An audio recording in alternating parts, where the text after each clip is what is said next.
99-cent rental. This is 99 Cent Rental. I'm your host, Brian White, and I'm joined as always by my co-host, Dave White. Hey, Dave, how you doing over there? Oh, hi. Pretty good. I have been listening to, what you might call leftist woke podcasts all day.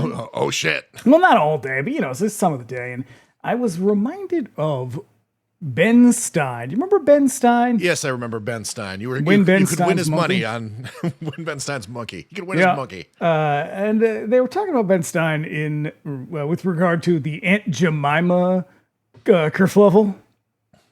I have a vague recollection of this. Well, as you remember, Aunt Jemima, famous pancake spokesperson, they decided to get rid of her couple years ago, maybe 10 years or so years ago, because it's pretty racist. It's a pretty racist caricature of a human being. I think we all agree it was pretty gross. Well, I'd like to think we'd all agree it was pretty gross, but some of us, namely Ben Stein, disagree. Ben Stein, I was reminded, really, really loved Aunt Jemima. And he really wanted Aunt Jemima to stay black, because as far as Ben Stein was concerned, he enjoyed getting to celebrate the fact that black people are good at making pancakes. That's what he said. That is what he said. That is what an adult man said to another adult man on television, on national television. I don't know what to say to that. I feel like it was an omen, a portend of things to come. So I've been listening. Leaving aside the very first episode of Family Guy where they're harassed by Jemima's witnesses. Yes. The particular podcast I've been listening to is called Where There's Woke, and they talk about the anti-woke movement, and I cannot understand these people other than to say that they are either bad faith grifters or mentally ill. I think that it's a mixture of both. Okay. It is people who are vulnerable to this sort of thing. I think that where this begins is not necessarily in a consciously racist place, but just a sort of things used to be this way and now they're not anymore. And I wish they would go back to the way that to a place where I recognized things, it's easy to get led to a racist place. Like the times they are a changing, but then somebody comes along and goes, oh, well, this show's kind of racist. And they go, what? And then, they internalize that and it becomes, oh shit, am I a racist? And then rather than kind of reckon with it, it's, oh no, everybody around me is just fucking woke and fuck this shit, and now I'm voting for Donald Trump. I think that's kind of the way that it works. Like that's the vector, That seems about right. But I feel like if confronted, and I feel like I try to be a decent person, and as a decent person, I myself have had to reckon with my own previous failings with regard to this stuff. And if someone was like, hey, that shit's kind of racist, I feel like I would be like, oh my God, I'm so sorry. Yeah, right. Like I would feel terrible, and maybe not like terrible, like immediately like, oh, I'm racist, but like terrible that I said something that hurt somebody. Like, but no, they're just like, no, it's not, shut up. Yeah, because ultimately it does come from a place of privilege where, there is, I believe, a period where they become sort of reflective, but instead of taking away the right message and kind of coming out a better person, it's, well, I never thought this was racist. And I'm always right. Right. Or I'm not racist is the thing. And it's like, well, it's just, you're just moving in the wrong direction. And I'm really sorry. We're kind of going through that. Like that happened with the Washington Redskins. I mean, a thing that you should have been like, you should not have needed to be told that. In the Cleveland that literally includes a slur in the name. Yeah, and like the Cleveland Indians and like all this shit, like a lot of sports mascots where people are just like, they grew up with this sort of thing and they never really considered how it affected the people around them, the people who are being caricatured, and just instead of being like, oh fuck, man, that really is kind of fucked up. I guess whatever we sort of end up with replacing it is fine. It goes back to that thing where it's like, well, I no longer recognize the world that I live in. And I see that fucking everywhere I go, particularly in this fucking part-time job I do where I'm just a fucking cashier and all of the machines are self-checkout and everybody, not everybody, but like half the people I fucking deal with, and I deal with a lot of people. Like in a weekend, I'll ring up fucking 500 or 600 people. And half of those people are like, I want to hand my money to a real person. And it's like, well, what's the fucking deal? You're standing there with, you don't give a shit about the person you're handing your money to, so who cares? You're there with like a fucking 4-pack of AA batteries and a bottle of glue, like fucking. And you're gonna be rude and dismissive either way. But it really is this thing. It's like, I don't want to have to learn this new thing. And which is really simple as like read a screen, push a button, put the fucking money in and leave. Like it's really, really that easy because I mean, if it wasn't for these things, they'd be standing in line for the one cashier who's available at the time, all pissing and moaning about how long it fucking takes to get out the door with their 4 batteries and a bottle of glue. Look, I'm getting a little carried away right now, so I'm gonna calm down. If I can learn how to use a soundboard in a computer. There's These hope. idiots. There's hope. There's fucking hope. All you got to do is just relax and realize, just go, hey, things are a little different right now, but I got this. And you know what? The takeaway from all of this is everything is super obvious. But when you reach a point where you're like, I think we should still celebrate black people, how good they are at making pancakes, you have jumped the racist shark. It's just a desperately clinging to something familiar. Yeah. Because, where's the evidence that backs that claim? Where is it? Do black people have a natural predilection to making pancakes? Are they better at making pancakes than me? I'd say maybe in that case, is I'm kind of bad at making pancakes. Pancakes are tough. You either get it right or you burn it, and there's no in between. Well, you talk to some black people. I hear they're good at making pancakes. Ayo. Oh, shit. Well, it's hard to explain to someone who never had the experience of what a trip to the video store was like back in the day. The shelves were choked with absolutely bizarre crap made on tiny budgets, completely divorced from any recognizable reality, and it was the best. We intend to talk about every one of them. Just before we get into it, here's a little housekeeping. If you want to keep up with us between episodes, you can also find us on Instagram at Bring Me the Axe Pod. Dave's over there with that Queer Wolf. Check it out. Check it out. Come drop by, see how we do. We have a good time. We throw some recommendations for movies to watch every now and then along a theme. Yeah, I've been into fashion photography lately. You have. Yeah. You have. Yeah. I keeps it pretty strict, except I make all the funny shit happen in the stories where I like to share some of my favorite accounts like that dude Black Zeus. He is the funniest guy on Instagram. He's pretty funny. He's right up there with the out of context Archies. He describes Tim Capello's saxophone in The Lost Boys as the zestiest sax playing I ever did see. All right. It's hard to disagree with that. Yeah.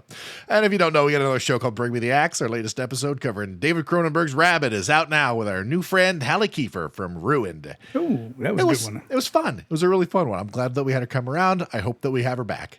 Mm-hmm. Yep, that's out now. We'll be back next week with a look at Night of the Comet. Dave swears he's going to make me a believer on this one. It's a lady-centered horror. Yep. You can also contact us directly at 99centrentalpod@gmail.com with any questions, comments, or suggestions. Do let us know if there's a cheesy movie that you love and would like to hear us give it the business. And if you'd like to support us on Patreon, you can look us up over there at patreon.com/bringmetheaxepod. There's a couple of tiers you can join there. Subscribers at the $5 a month tier can look forward to our bi-weekly X-Files rewatch pod. Do you think I'm spooky? Get a lot of content. You get a lot of content. At this Jesus point. Christ. Eli Bosnick of God Awful Movies was positively fucking shocked by how much shit we do for the $5 tier. A lot of built up, a lot of back catalog now. Oh yeah, we're almost to the end of the first season of X-Files. Thank God. It's been a journey. Oh, I did not expect it to be that challenging. Mm-hmm. Yep. And then we've also got our monthly Bring Me the Axe Millennium Edition episode, which is a bonus episode in which we explore a modern horror movie. Current episode out right now is with hosts of That Spooky, our friends Johnny and Tyler. Yep, we're looking at the movie May from 2002. I was about to say American McGee. Lucky McKee, that film there. And coming up on the first of the month, we've got Pontypool.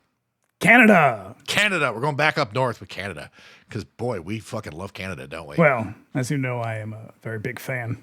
Yep. Very big fan. We've also got my bi-weekly DJ show, Radio Free Haddonfield. The weeks when Do You Think I'm Spooky is off. The current playlist came from Dave. Yeah. It's I would describe it as have you ever taken an edible that's much larger than you thought it was going to be? It's like that. Yeah, the title of the episode is Gas Station Salvia. Mm-hmm.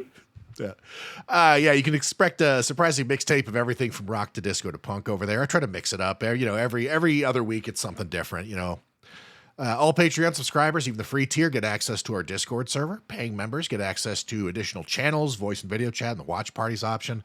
Unfortunately, this week, I let everybody down. I made it sound like we were going to watch King of New York, but I got fucking roped into some shit that kept me out late, and I wasn't there to do it. What was it? My son was in a play. Oh, Death of a Salesman. He was a Death of a Salesman. He was 12 Angry Men. He was all 12 Angry Men. He was the alternate 13th juror. No, and then after I was like, oh shit, like I'm gonna get home on time because the fucking Playhouse is like 5 minutes from my house. And then they're like, and now we all go and celebrate the first show at Applebee's. And I was like, God, fucking damn. And they're like, all parents have to come because you can't, it's not like them leaving my kids with these babysitters or nothing. We all fucking hung out until like midnight. So you had a lot of hurricanes. What do you get? What do you get at the Applebee's bar? You get a lava cake and what's the kamikaze? Just shot after shot. Oh God! Lemon drops for everyone. and Fireball whiskey. I shudder. Yeah. Oh boy. Yep. But no. Starting. This week we'll be back on it. We'll be watching Night of the Comet on Friday night. So sign up. It costs you like $2 to join the Borscht Belt Creeps tier. Or give us your $5. Or just get a lot of stuff. You get a lot of stuff. I feel like we've been pretty fucking clear about that. Not to put too fine a point on it, but yeah. Yeah. Once again, patreon.com/bringmetheaxepod. And lastly, if you like what you hear, you can subscribe to us wherever you get your podcasts. We're also on YouTube. Search us by name and subscribe if you prefer to consume your podcast that way. And you'd be doing us a big favor by leaving a 5-star review on Apple Podcast and Spotify. So please do. Been a little while since that number's moved. That's true. And hey, if you don't know what to say, tell us what your favorite racist apologetic is. or your favorite Tennessee Williams play.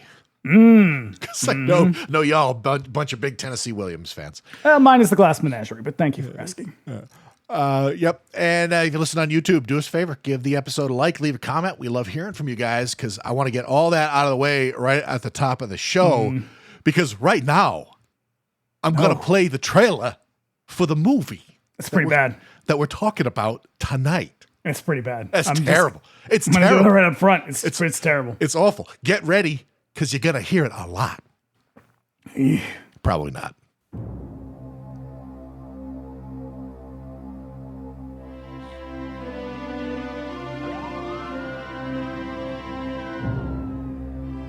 Frank White is a free man. How come you never came to see me? Who wanted to see you in a cage, man? He served his time. What can we expect from the reformed Frank White? I want to be mayor. He paid his debt. Go someplace where you can stay out of trouble. But some things don't change. From here on, nothing goes down unless I'm involved. No blackjack, no dope deals, no nothing. I've been waiting years for this. I know what you're up to, White. Forget it. I'm gonna make you and your friends disappear long before that. Are you arresting me? Frank's Park Avenue attorney can get him out in 10 minutes. 10 minutes later! I feel no remorse. I got a $250,000 contract on anyone involved in this case. The cops tried to stop him their way. I'm not your problem. I'm just a businessman. Now they'll have to do it his way. There's only one way to get Frank.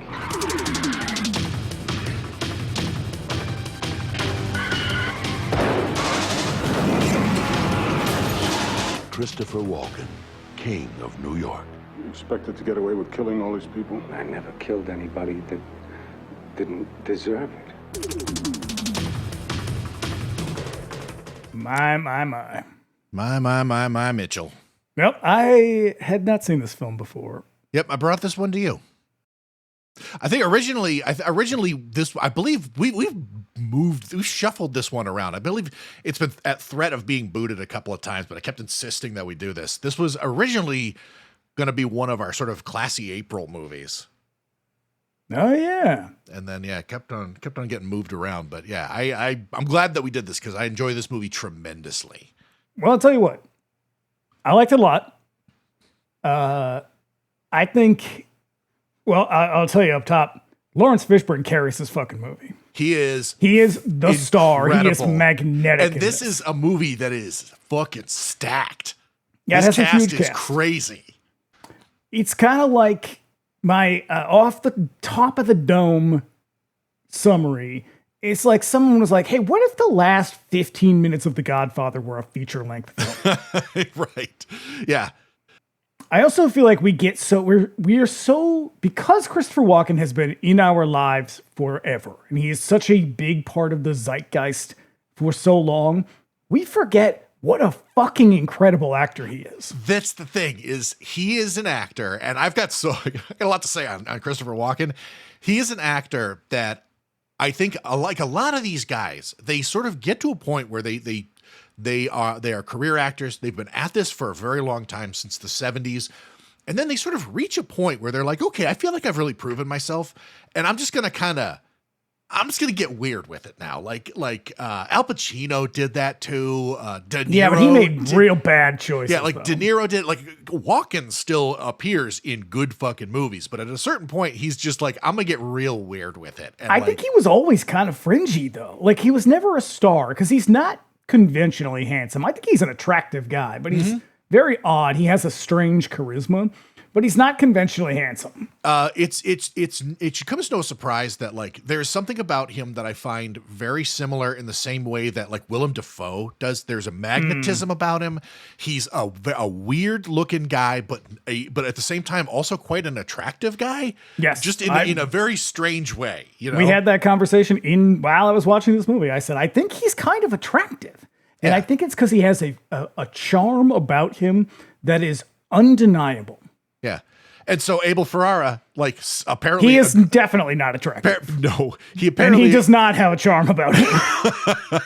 He apparently agrees with us because he put both of those men in New Rose Hotel with Asia Argento. Mm-hmm. I think Christopher Walken's also in The Addiction. Isn't He's he? in The Addiction. Oh, he's a frequent, like a regular Abel Ferrara guy. Huh. Yeah, he's in. But yes, he is in The Addiction as well. Abel Ferrara. I can't. Yeah. This is going to be wild because we've made very vague mentions of him. We usually sort of riff on Driller Killer every now and then, but we've never really gotten into him. And I find it really hard to sort of work him into our milieu because he's not exactly. His movies don't exactly conform. They don't conform to anything. That's kind of his whole He is thing. an exploitation. Well, he was an exploitation director. Now he's more of a just sort of a fringy weirdo director. Yeah, he does whatever the fuck he wants. He's a total anarchist, and I fucking love him for that. I find his personality tremendously grating, however. Oh yeah, no, he is a repulsive person. It seems like.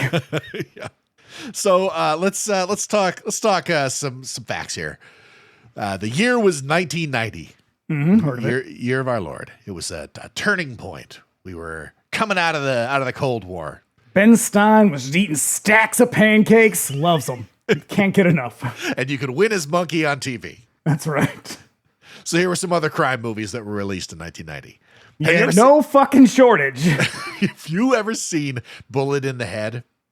That sounds very familiar. It's John Woo's movie. I was going to say it's John Woo movie. Yes, I have. John Woo at his absolute fucking grittiest. There is a reason that movie is not as widely circulated as like The Killer or Hard Boiled. That's a hard movie to watch. It's getting a 4K release soon. Fucking A. It's about time.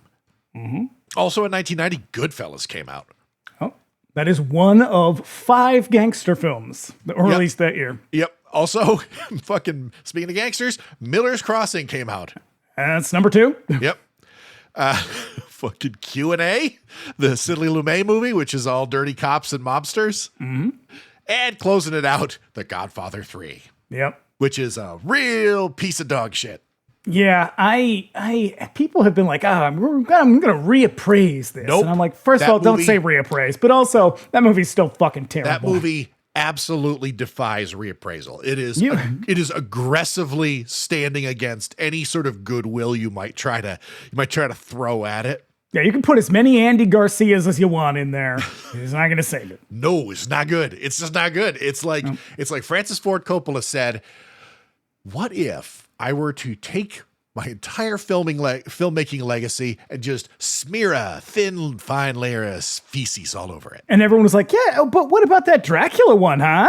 You seem like you really like the Dracula one. Maybe do that one. Here's the thing. I like that Dracula movie. Mostly because it's got fantastic production design. It's campy as hell, so I'll give it that. Yeah, it's pretty fucking ridiculous. Our cast and crew, we had our director, as we've mentioned, Abel Ferrara, terminally independent director who is probably as closely associated with New York City as Martin Scorsese. Very sexy filmmaker. I would agree. Not a sexy man, but no, God, no. No. I mean, like you get Bad Lieutenant is extremely sexy film. Oh yeah, you get to really take it in and see Harvey Keitel's penis in all its glory. Mm-hmm. In one of multiple films in which you can see Harvey Keitel's penis. Harvey Keitel either cries or whips it out, and in this movie he does both at the same time. He does. I watched Fear City not that long ago. Not a very good movie. Here's the thing. So I am not terribly impressed with his 80s stuff and I don't really care for Driller Killer. No, Driller Killer's not very good. Miss 45 is okay. I don't like that one either. I think that this is the movie where he kind of figures out what he's doing and he finds a sort of discipline that he was lacking in the 70s and 80s. Mm-hmm. His earliest movies, though already in their way, were squarely in the world of exploitation. Driller Killer and Miss 45, just to name a couple. I would say they all still kind of are. He can't shake the grindhouse no matter how hard he tries. No, but I don't know that he wants to either. No, he just wants to make his fucking biggest influences are fucking Pasolini and Rainer Fassbinder. Well, I mean, both sexy in their own ways. Yep. But working with Michael Mann in the 80s on television introduced some discipline that his early movies lacked, and he embarks on a journey through the 90s with one foot in the commercial world of Hollywood with pictures like Body Snatchers and The Funeral, and the other in the bleak, low-budget indie world with The Addiction and Bad Lieutenant.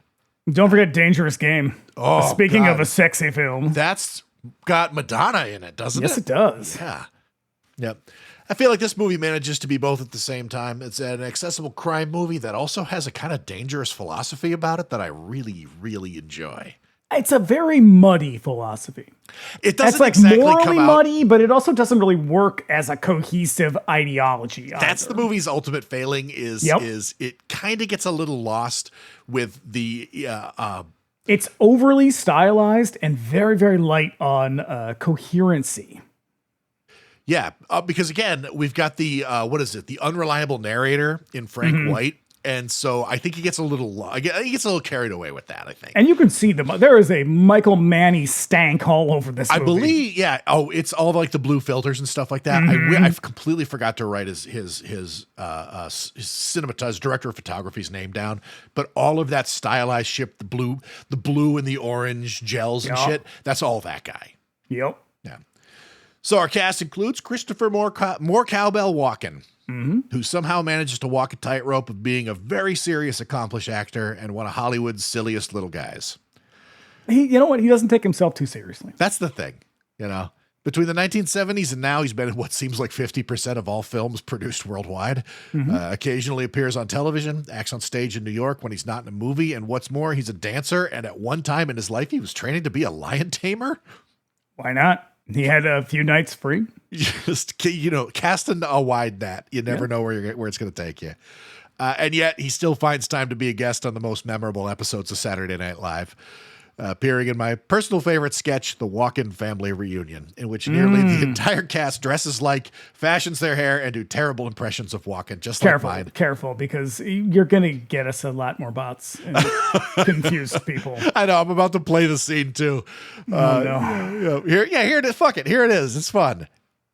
I hate this thing. I fucking love it. It's ruined the social media for me. What's your doll's name? My doll's name is Jenny. She's a good doll, but she doesn't like ghosts, and neither do I. Ghosts scare me, and I'm pretty sure one is living under my bed. I promise you, darling, there's no ghosts around here, so you're safe. That's good, because I hate ghosts. They're spooky, and I don't respond well to spooky behavior.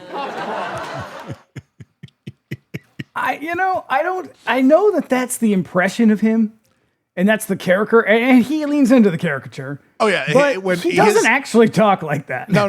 When he did that sketch, he told Andy Samberg that in order to like make it work, he had to talk the way that he thinks people like that the people think he talks. So he like does this ridiculous impersonation of himself.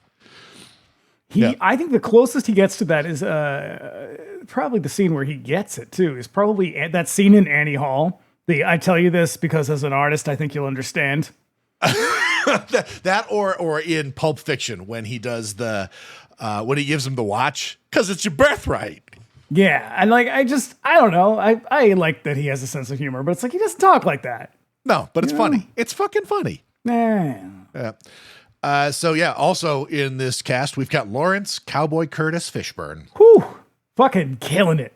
He is amazing in this so movie. Good. He almost wasn't this character. He was originally cast as the character that Wesley Snipes plays. Which, thank God he didn't, because he's another one that I was just like, again, it's sort of a ubiquitous actor who is becomes so closely associated with a certain property or a certain kind of aesthetic. Yeah, here, I'm about to tell you about that because, he's another seriously accomplished actor who at one time was best known for being fucking Morpheus in the Matrix movies.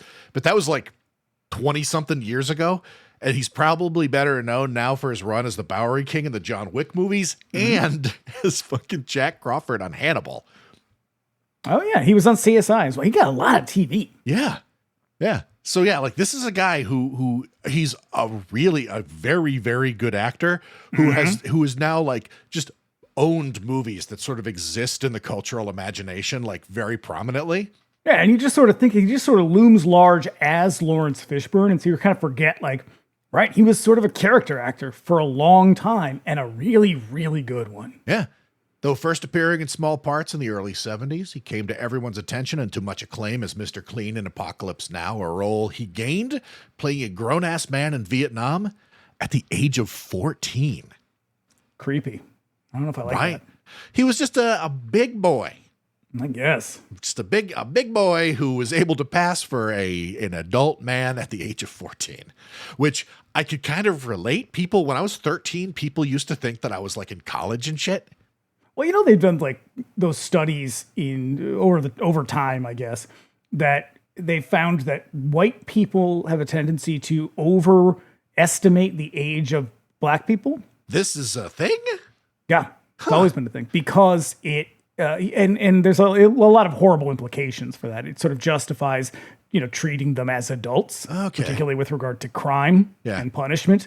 So it's never for good reasons. Or like the sexualization of young black girls, like stuff like that, where they overestimate their age in order to justify some sort of assumption or sort of a racist belief. Gross. Like they're good at making pancakes. Right. Never letting that go. No. The dumbest shit I've ever heard. Like many of Ferrara's cast, he was based out of New York at the time, appearing on a lot of TV productions, being a regular with Spike Lee. Since then, he's racked up an impressive list of recognition, including an Oscar nomination for his role as Ike Turner in What's Love Got to Do with It. Oh, yeah, he's good in that, too. Yeah, he's really good. I mean, he plays Ike Turner, so it's an absolute bit of a drawback, but absolute monster. But yeah. And like rounding it out, but this is to say nothing of like this. We get Wesley Snipes in this. We get Giancarlo Esposito in this. Who's great in this too. And he's awesome. Steve Buscemi's in this. Mm-hmm. Yeah. This cast is crazy. Yeah. But we're closing it out with David, CSI Miami Caruso. A guy I've never liked. Here's my comment. An actor that I have always actually liked quite a bit. There's something about him where he just is so over the top. He's at a fucking 12 all the time. And it never really seems to work for me. It's always like, you just tone it down a little, man. And you'll be fine. You'll have it, but... Yeah. Now, he plays cops and criminals with equal intensity. And in this movie, you could say he's doing both at the same time. In the 90s, he sounded positively insufferable, going method for Hudson Hawk of all movies. One of the most notorious disasters. Yeah. Hudson Hawk. Yep. He also bailed on a very successful run on NYPD Blue, one of the biggest shows of the fucking 90s, when he didn't get a pay raise he wanted. And also he fucking completely botched a lead role in Friedkin's. Did you know Jade is Friedkin's favorite movies of his? That's insane. That movie is not insane. good. That movie, So that was he's in Jade, which critics and audiences also rejected. He comes back in 2001 in the indie Session 9, which I think is a fantastic movie. I think we're going to wind up doing that one on the Patreon at some point. Yeah. And he picks up CSI Miami before retiring quietly from acting and becoming an art dealer, I guess. Weird. Yeah. How very Vincent Priceian of him. Yeah. He wears many hats. Mm-hmm. You know. This movie's got a couple of taglines. And, one of them really, really sucks. So here's one. Not everyone who runs a city is elected. Yeah, okay. No, it's okay. Yep. It's fine. And here's one that really blows. Yep. Where Scarface left off, King of New York begins. Except Scarface does not take place in New York, so, whatever. But it's fine. But even still, like, I'm going to talk a little bit about the sort of dichotomy, because everybody prior to this movie, it's weird the way that our sort of culture has sort of took shape over the years following this movie, and even before it. There weren't a lot of crime movies of this type, like morally gray. Well, no, not in Reagan's 80s. Nope, and that's boy, I got notes about that too. So in the 70s, you're going to get a fuckload of them, right? And so, like in the 80s, get this. So all of a sudden, like this movie shocked the shit out of a lot of people. People walked out of this movie. It's really, really weird to think about, because in the wake of this movie, much more like grittier, darker, more nihilistic stuff has emerged, and it feels very tame. Well, by comparison. So here's some things to consider. So in the late 50s, but more into the 60s, there is a big campaign across the United States to improve the image perception of the police, especially in Los Angeles. I was going to say specifically the LAPD. Yeah, there was a big push in Los Angeles. Entirely by Chief Daryl Gates.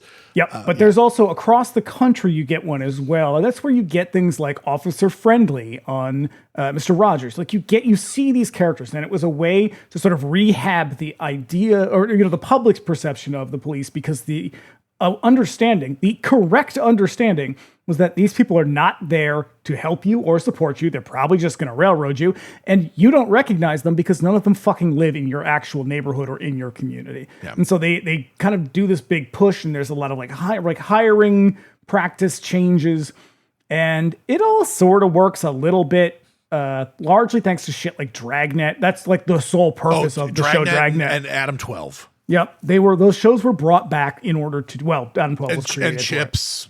Yeah, in order to do that. And then the 70s, there's still some of that going on, but because the cultural attitude in the 70s was a kind of a big downturn, and a lot of stuff gets blamed kind of rightly, again, on the police. Because, hey, everybody, we've all been right about the police all along.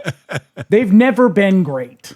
Nah. And that's not to say there aren't some that are okay, but I'll tell you, as someone who writes about true crime 7 days a fucking week, they do a lot of really terrible shit. Yeah. And so there was this big push, and then that changes, and then, of course, Reagan comes in, and everything's all sunshiny as long as you push every single minority out into the shadows, and nobody gets to complain about anything, and everybody loves the pancakes they're eating. And so that's how we get to the 90s. And like all of a sudden there's this explosion because that tension and that anger and frustration is still there. And it is going to be put on full display in Los Angeles again when we watch a video of 4 or 5 of them beat the shit out of somebody. Right. Not for no reason, but not for a good enough reason. No. And so, yeah, like for Abel Ferrara to come out, produce this movie in 1989, this was what's the fucking word I'm looking for? Controversial in a way.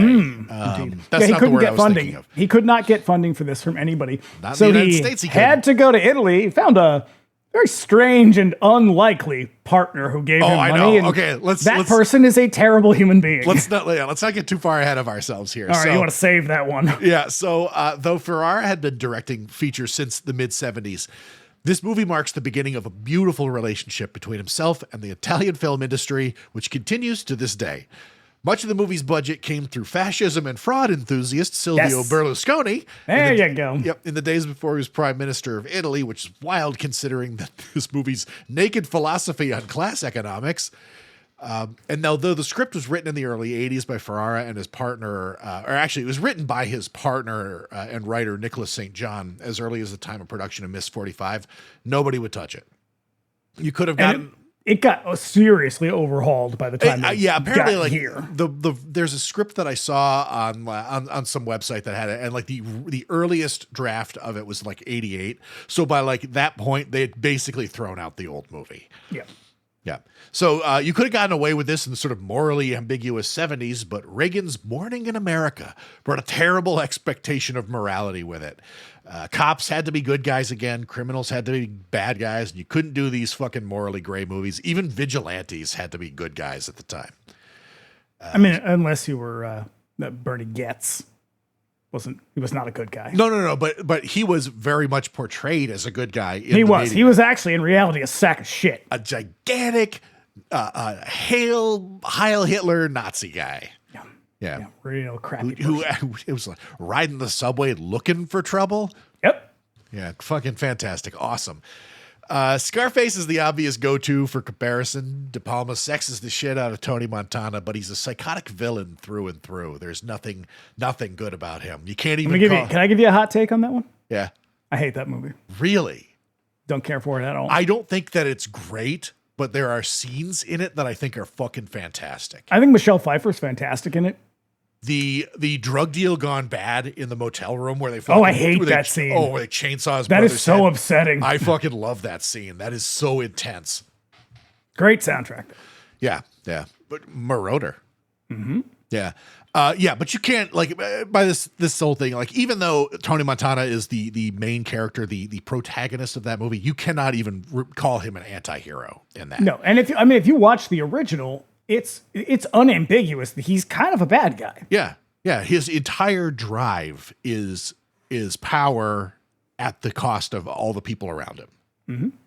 By contrast, Frank White is a bad guy, make no mistake, but Ferrara steeps this movie in class distinction and class consciousness and makes sure to cast his top characters in the same sort of shades and colors.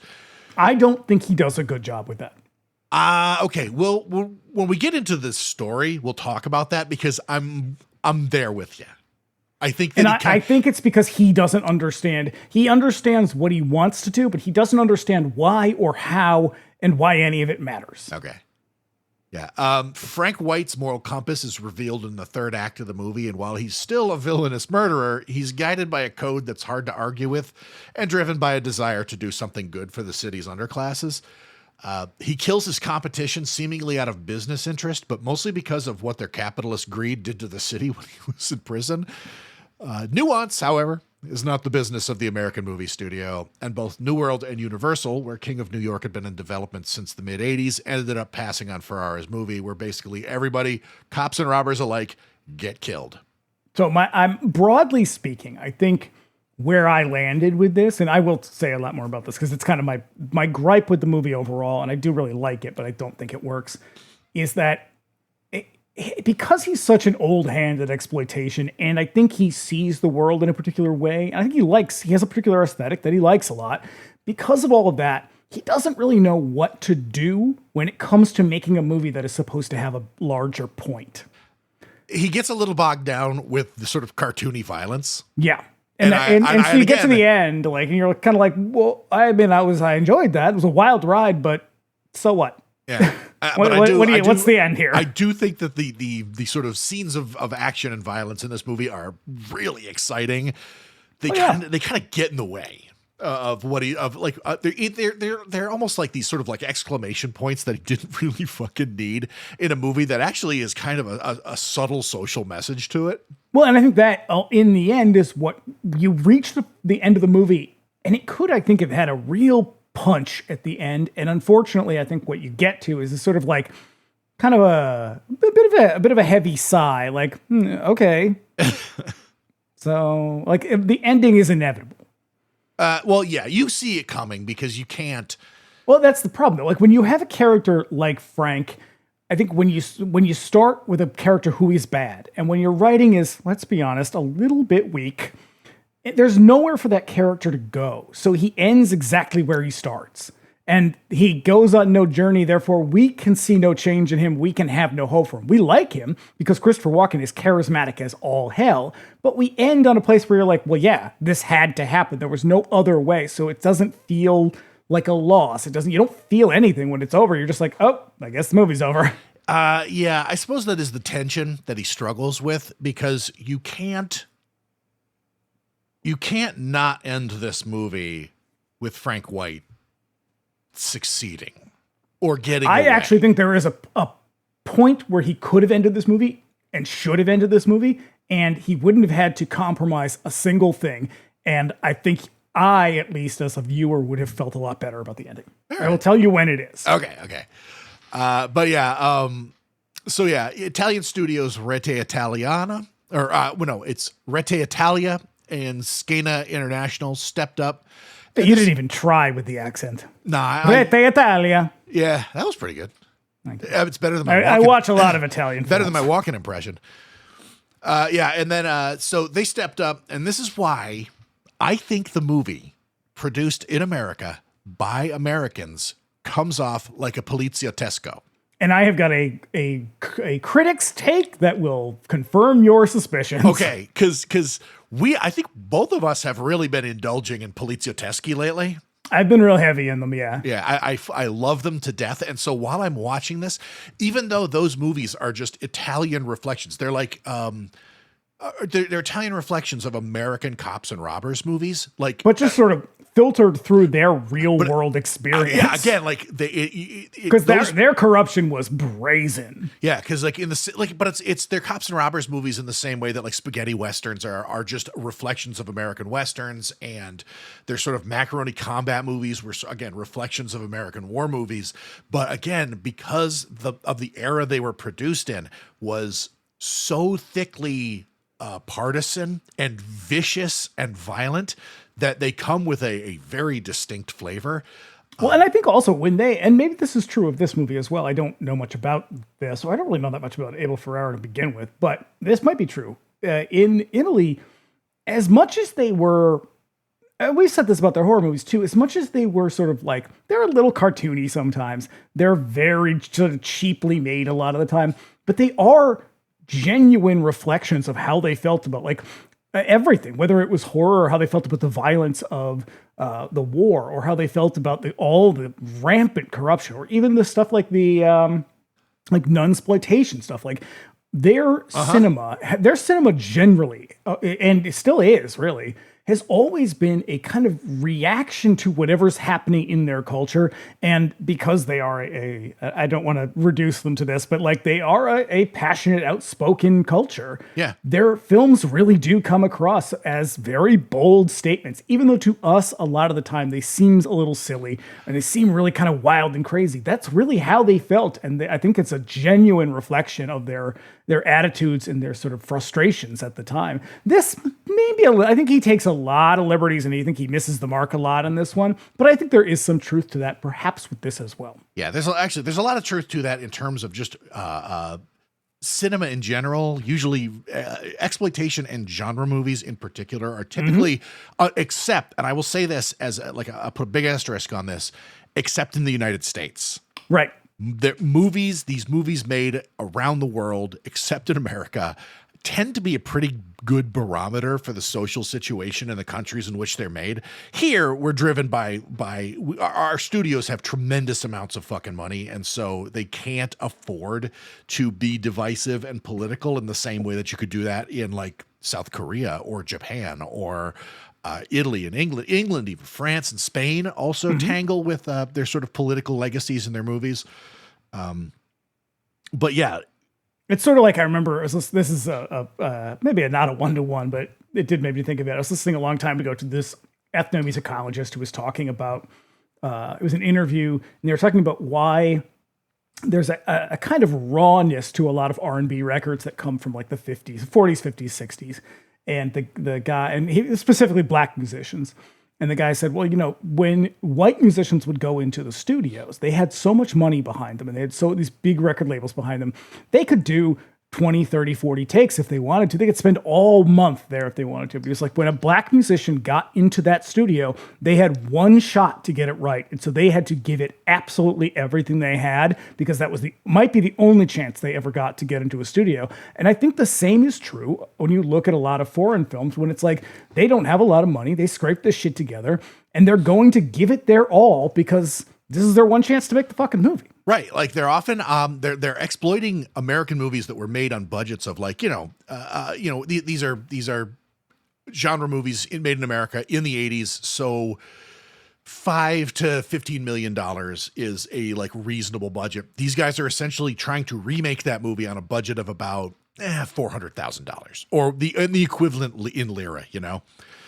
$1 million if you get a big budget. Right. And so if you're Visconti, you get $1 million. Right. And so I think the sort of the point I was trying to get to with the whole Polizziotteschi thing is even though they are at their heart just exploiting the popularity of like Dirty Harry and Bullet and shit, they are so particularly Italian that they sort of become something that's very distinct unto themselves. And so, well, remember when we did what's that Soave movie we did? Oh, Cemetery. Yeah, when we did Cemetery, and there was that great quote from Soave where he was basically like, "Why?" Because they were like, "Well, why not remake this for America?" And he was like, "Because this is an Italian movie. This is about our culture. Why would I make this for Americans?" Yeah, and it's very much that. Like, yeah, and so with that in mind, here comes Abel Ferrara with his big American crime movie and his big American cast. And it's funded by Italians. And this movie is not like an American crime movie. This movie is like Calibro 9 or The Tough Ones. Or rather, I like the term Rome armed to the teeth. That's a good one too. God, the Tough Ones and Rome are the same movie, but it's again. I feel like this movie in particular, even though he's given no indication that he ever watched an Umberto Lenzi movie, this movie reminds me so much of Lenzi's movies because Lenzi's politics were very left wing. He was an anarchist. And you can see it aesthetically too. You can see the car chases and the music, the bombastic scenes where it's just shootouts and like but the thing about Lenzi's movies is, or at least Lenzi's crime movies, I mean, I guess Lenzi's movies altogether really, is that there's not a lot to them at their core. Right. Like they're really just exciting films. Yeah. And there's not a lot of message other than, hey, man, everybody's fucking corrupt, so get yours, I guess. Yeah. But at the same time, he's also kind of trying to do a Fassbender thing. Yeah. And so this movie is who was decidedly ideological. Militant socialist. He made movies about the Red Army faction. Also, with members of the Red Army. Huge homosexual. Gay. He was bisexual. Come on. Oh, sorry. This is bisexual erasure. There's my bi erasure again. You motherfucker. So when this movie premiered at the New York Film Festival, much of the audience was fucking horrified. And walked out, including his wife. His own wife got up and walked. What, did you not know what this movie was? Did he not describe it to you at any point? No, she watched the scene of fucking Walken and his girlfriend like making out on the train, like all tongues and mouth and shit, and was like, "This is gross. I'm out of here." I'll be honest though. So when I was reading about the audience response to this, I was pretty surprised because this movie is violent and it was originally given an X rating. They cut it a little bit, but like it's pretty violent. There's a lot of nudity in it. There's a lot of swearing in it, obviously, but like not excessive. It's like, you know, no, like, but also Scarface is way worse. Context goes a long way. The New York Film Festival is Yes. is very highfalutin, and it's it's not the sort of thing that you bring I mean, you can, but like y'all, you can't see me right now, but I'm making that jack off motion with my hand. You know, I don't know. I think that's just kind of bullshitty. I think that's a lot of like that's some snobbery when people are like, "Oh my god, how dare you?" It's like, what's so fucking different about this and, I don't know, Goodfellas? I'm gonna say, because like these are the same people who laud like Taxi Driver and shit, and like the end of Taxi Driver is a fucking bloodbath. Yeah, and I mean, there's a lot of like the ideology behind Taxi Driver is a little bit anarchistic and nihilistic. Yeah, I mean, it's based on a fucking lunatic. Right. So where did the critics land on this one? Nobody liked it. Not entirely. I'm gonna hit you. It was actually hard to find. I had to go outside of my usual stable of critics to find some of this. Here we go. This is Mike Grady, Newsday. This year the gangster flicks look good. I just wish they were better. King of New York is sleek, brilliantly photographed, soundly acted, and has little to say. I have a sneaky suspicion that the movie makers behind King of New York never paused long enough to ask themselves what they wanted to say to the audience. And you know what? I think that's pretty fair. Okay. Like this is a hyper stylish, very well acted movie that is not so well written and ends on kind of like a boom. That's where you can bring in the sad trombone is right at the end. I should have. Damn it! It's too late. I ruined it. Now here we have. All right, I'm going to save this one for last because this one I think actually deserves some discussion. Here we have the Frank Lovici. I'm going to guess is how you pronounce it, from the Hackensack Record. You know, the paper of record in old New Jersey. Ye olde Hackensack Record. King of New York is decadent, sleazy, and amoral. I loved that about it. On the downside, the ridiculously meandering script feels like it came from Europe, only without the subtitles. See what we've been saying. Yep. The story takes incredible leaps of logic. Subplots are introduced, go nowhere, and are tossed aside like drug lord gunzels, which I liked the use of the word gunzels. But what the story lacks, like cohesiveness, is largely made up for in the consistency of its vision. Ferrara creates a realistic but slightly unreal fable-like world where a gun battle explodes on a major Chinatown thoroughfare that's empty of anyone except Chinese gang members. I liked that one also because I think that really does sort of sum it up. Like, look, this is not a realistic film at any way. Like, you could say this is a gangster fable. Not unfair. The thing that I kind of I think that in that way that scene may be quite deliberate because in the end Ferrara's kind of careful to point out that like Frank never, setting aside the fact that he unleashed a massive amount of drugs into the city, he never really, he doesn't kill anybody who's not a fucking mad dog criminal. Yeah. And so like, there's nobody there to get caught in the crossfire. And that almost seems like it's by design. And I'll say, I think that some of that was actually, hold that thought. Well, no, let's go there now. Cause I don't want to, the next thing is a separate thought. That was the same argument people used to make for Whitey Bulger. And that is because Whitey Bulger did a very similar thing where he would, presumably he would do all this crime in order to give back to the community. As someone who used to live in that community, he didn't give back much, I'll tell you that much. But that was also a lie.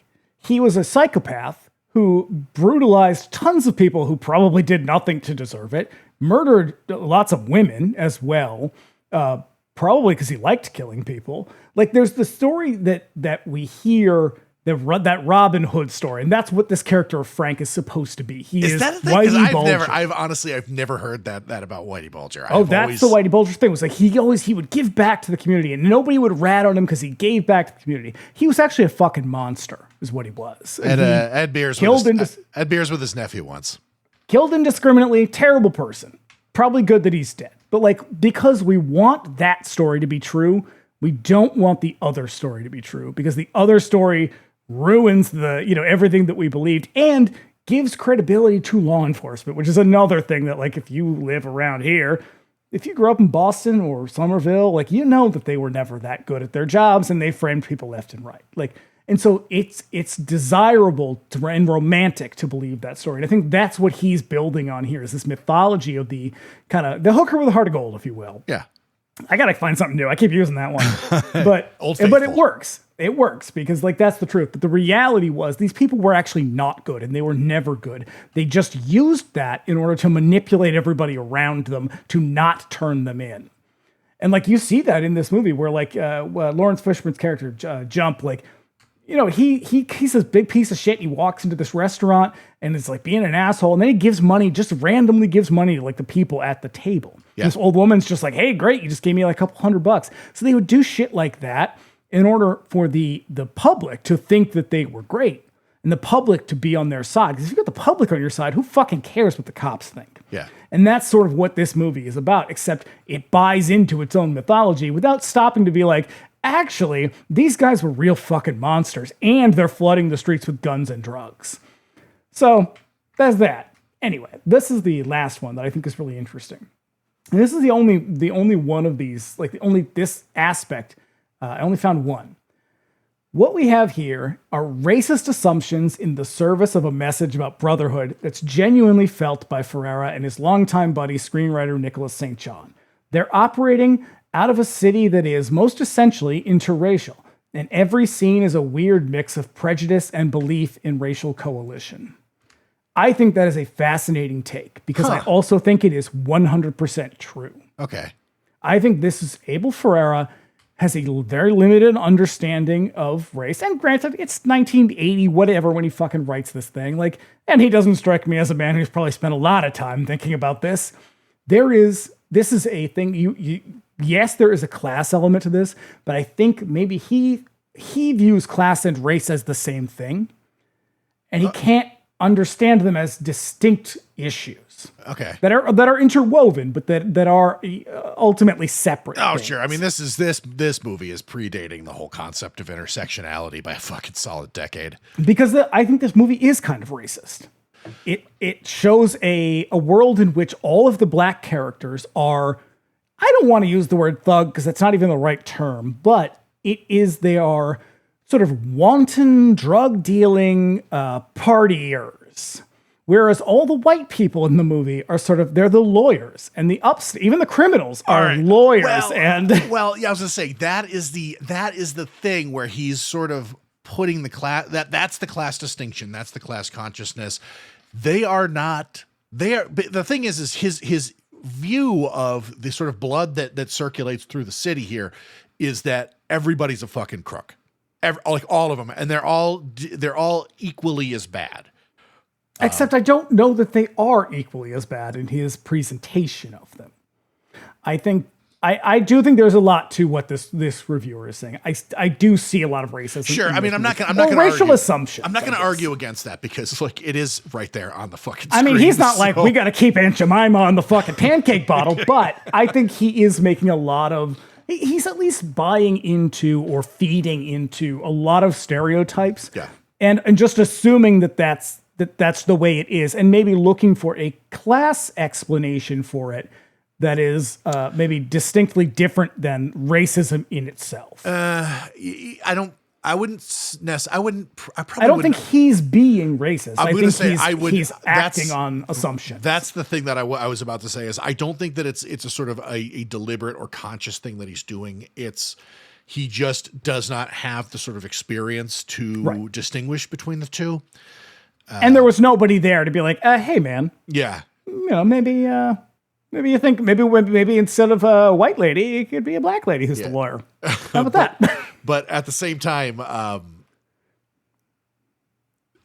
marks off for Ferrara is that a lot of the interviews that I read in the research of this, he described this as like a hip hop movie, and I was like, don't let's careful, buddy. Careful. I mean, it's like when there it is. It's the existence thing again. It's when David Cronenberg made Existence, and it's like, man, have you ever played a video game before?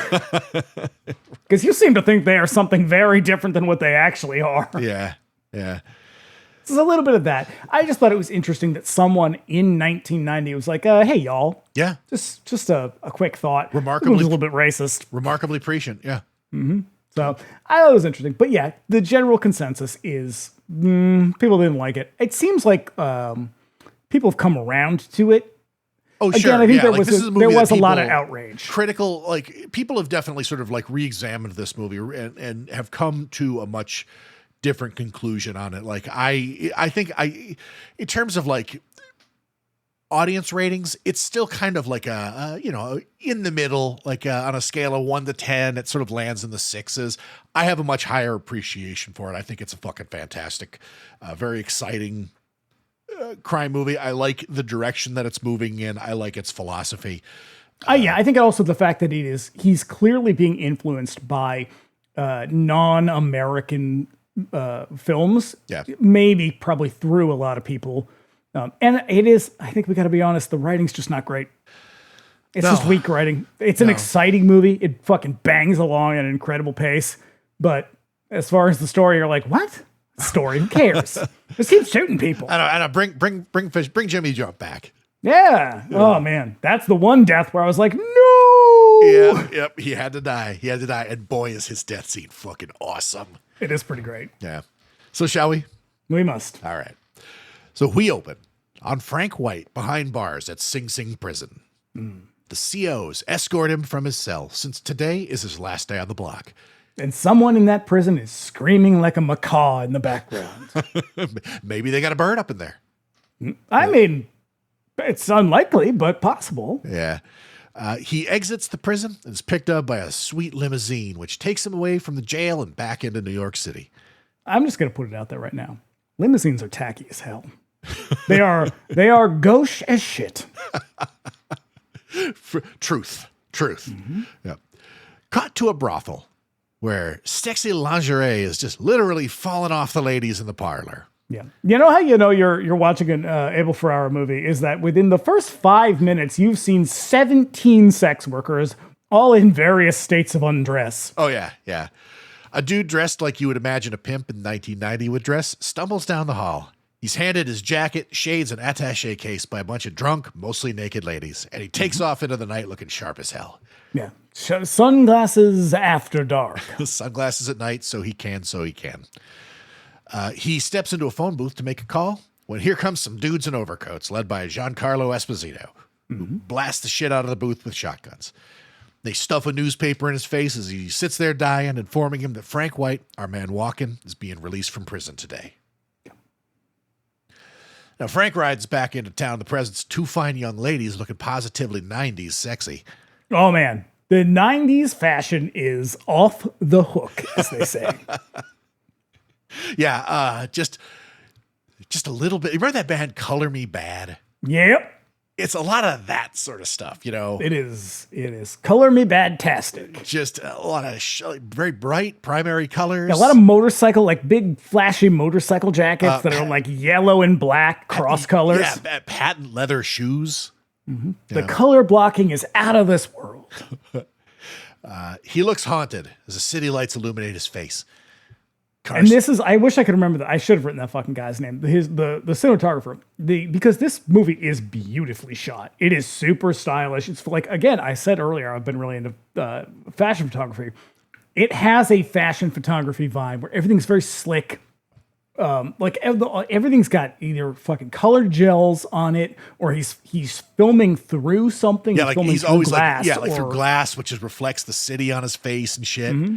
Or he's like filming through. So there's something else obscuring the shot, like even through the gates of the prison, stuff like that. It's really cool stuff. Okay, I'm gonna do my best to pronounce this. His name, the cinematographer's name, was Bojan Bazelli. Bojan Bazelli. Yeah.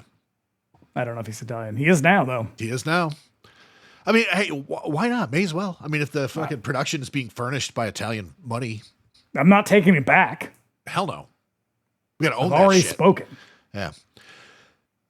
So the car slinks along the Bronx streets, and all he sees is drug addiction and prostitution and a promotional poster for Halloween 4. Yeah.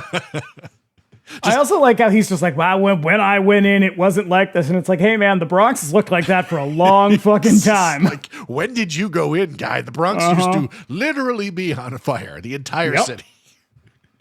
Yep. So the city has changed in his absence and not for the better. You take a major gangster off the street, you assume that in the absence of his enterprise will improve the street. What's that? Are you saying that you have a moral philosophy in this film?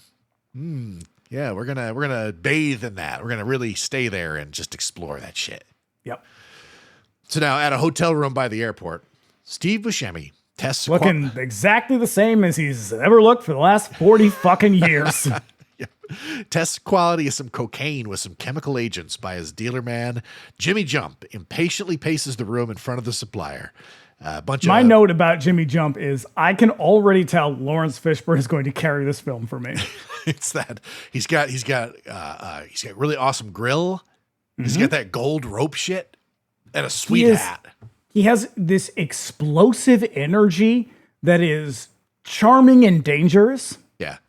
And there's like, you look at him and you're like, oh, you're going to be the star. Yeah. He's like the fucking Joker, really. Yeah.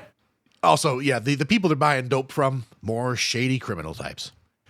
Jimmy hits I mean, also to the point of that critic, and again, this might be just him leaning into stereotypes, is all of the drug dealers are various people of color.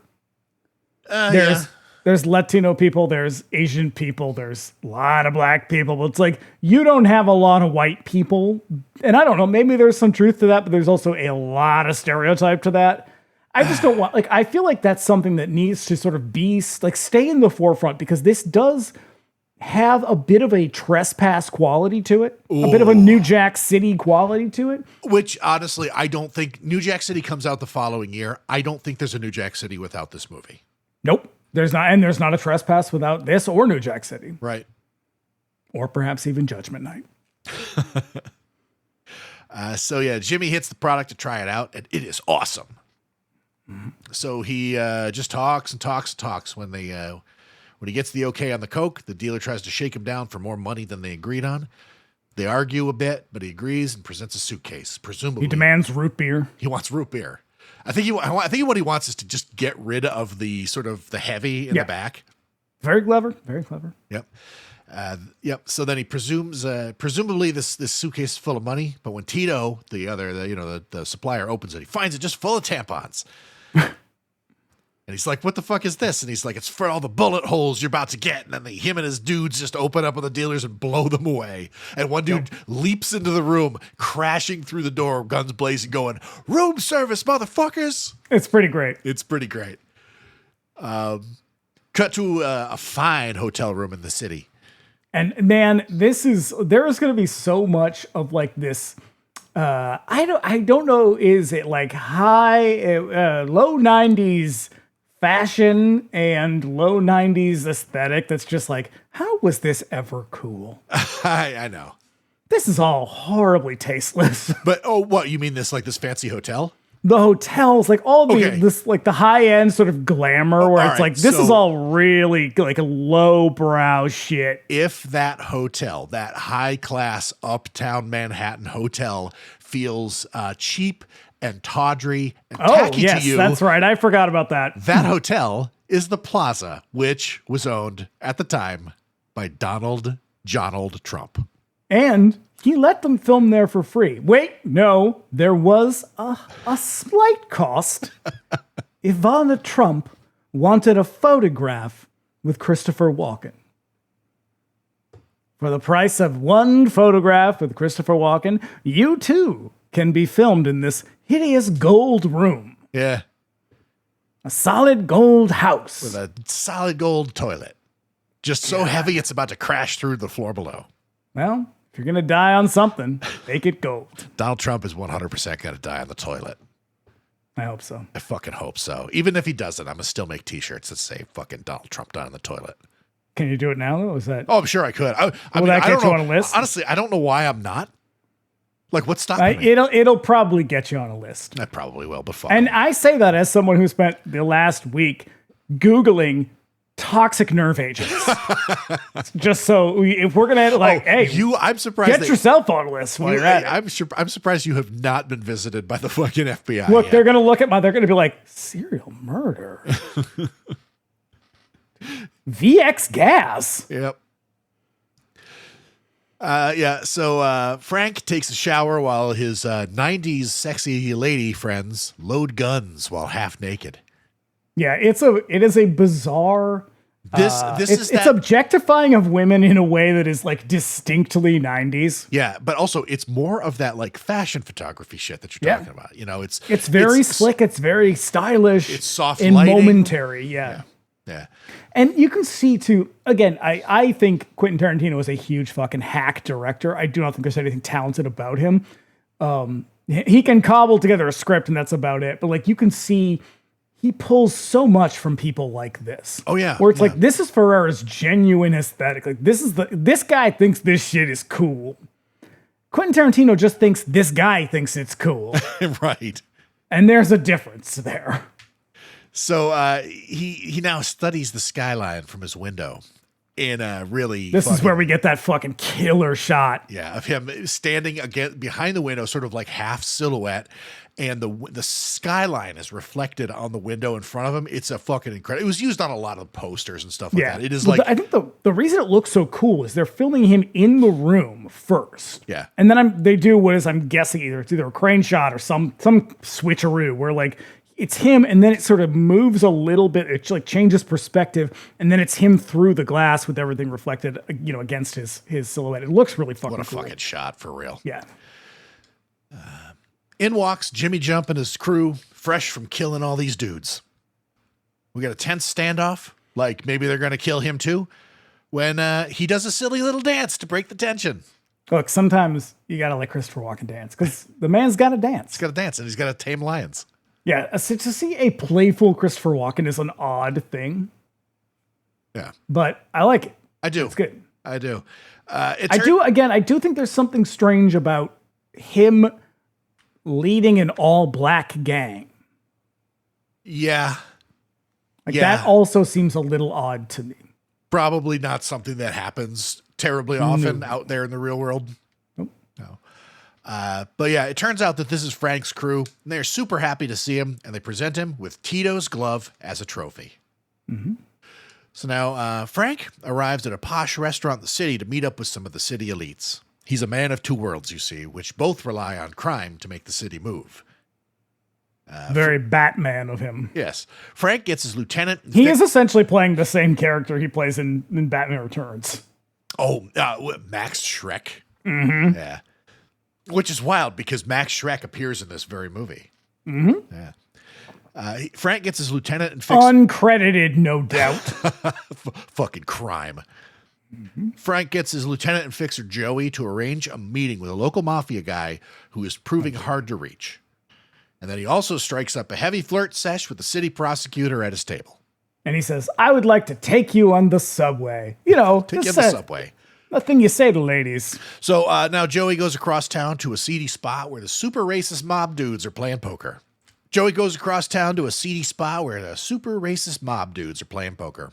Frank wants a meeting, and they won't meet because his crew is black, and Frank's association with them makes him a real nasty slur. Not only that, he's mad at Frank that Frank had Tito killed because his coke was making this dude's crew a lot of money.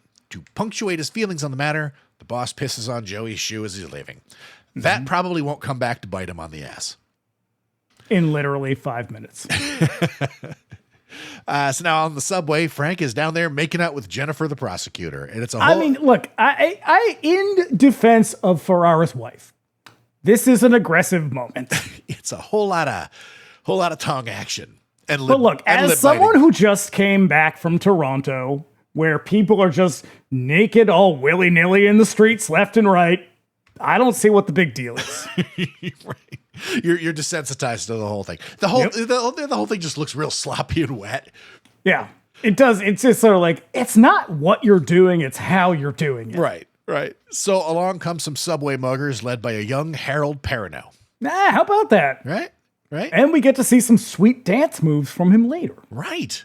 So Frank flashes a piece stuck in his pants, but throws the kid a wad of money anyway, tells him to come see him at the Plaza Hotel for some work, and then the dudes leave, really confused over what just happened. But what I like is that they're like, hey, remember when that guy said we should go see him? Why don't we just go see what's up? Yeah. We can get some work Maybe he'll throw us another wad of money. Enterprising. Frank and his crew then arrive at the poker game where things don't go so well for his fixer a minute ago. He buys into their card game and then tells him how it's going to be. And he keeps doing this thing with his voice where he gets a little bit squeaky every once in a while. Yeah. It's very endearing. Nothing goes down on the streets without me involved. But it's even more than like it gets really high in just a weird way. Like he's very excited. Yeah, you just heard Amy Poehler doing it. I fucking hate that clip so much. And I can't even explain to everybody why. It has ruined social media. It's like, look, I don't want 500 new followers who have never listened to this fucking show. It is crazy. I have never ever this is what it really feels like to I hate to say this, but to go viral. Oh no, it has tech for those who do not know what we're talking about. Fucking 6 months ago or whatever, you posted that dumbass clip. I posted that clip of Amy Poehler and Christopher Walken to promote our Jamie Marks' Dead episode. And for some fucking reason, it caught fire in a way that I was not expecting. It has been viewed like 300,000 times. No. It has been viewed like 10 million times. Disgusting. And it has netted us like nothing but about 2,000 bots that I have had to go in and fucking manually remove because like if your account has a lot of bot followers, it takes a fucking hit. It also skews the way that your who you get served to as a recommendation. Yeah. So that is why every time I see that fucking clip, I'm like, God damn it, I hate this thing so fucking much. It is now the thorn in my side. It is the bane of my existence. Yeah. Everything I hate about the internet. Yeah. But Walken's squeaky voice, I do love it. A nickel bag gets sold in the park. I want in. He doesn't even do that though. I think that why it bothers me, at least in this case, is that I think he's very, very good in this role. And that to treat him as a caricature really undermines that. Like it undersells him as an actor. Because it's just like, oh, he's just this goof. And it's like, no, he's really fucking good in this. Like really good. This is one of my favorite Walken roles, like period. I would agree. Yeah.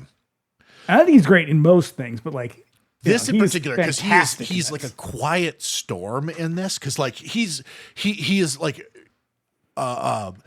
he's almost supernaturally impervious to everything that happens. Like they fucking kill everybody in this movie. He strolls out into the street just hosing people down with a fucking machine gun.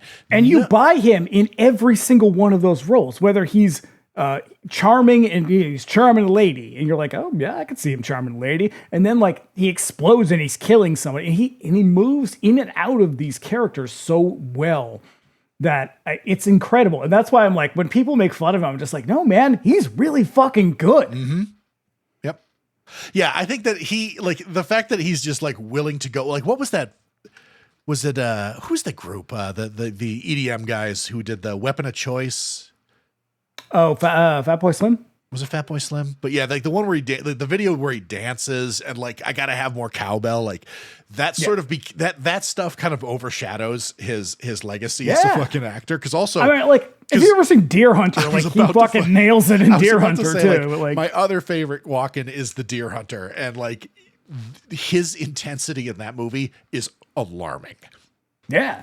And that's why, like, when I see it, it's just like, I feel like it undermines him as an actual, like, really respectable actor. It's like, so fucking good. Yeah. Yeah. So, yeah, he's going to get a piece of the action on everything happening in this city. So says he. Everybody below their station in the crime world lost out, and the city went to shit while he was away, and that's all going to change.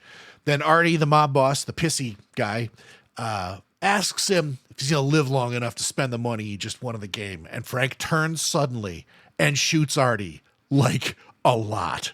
Mm-hmm. And then just keeps shooting him. And then he shoots him some more just to put a finer point on it. And he invites the surviving guys at the table, who are all terrified, to join his new syndicate as if they have a choice. And then he shoots Artie one more time and leaves.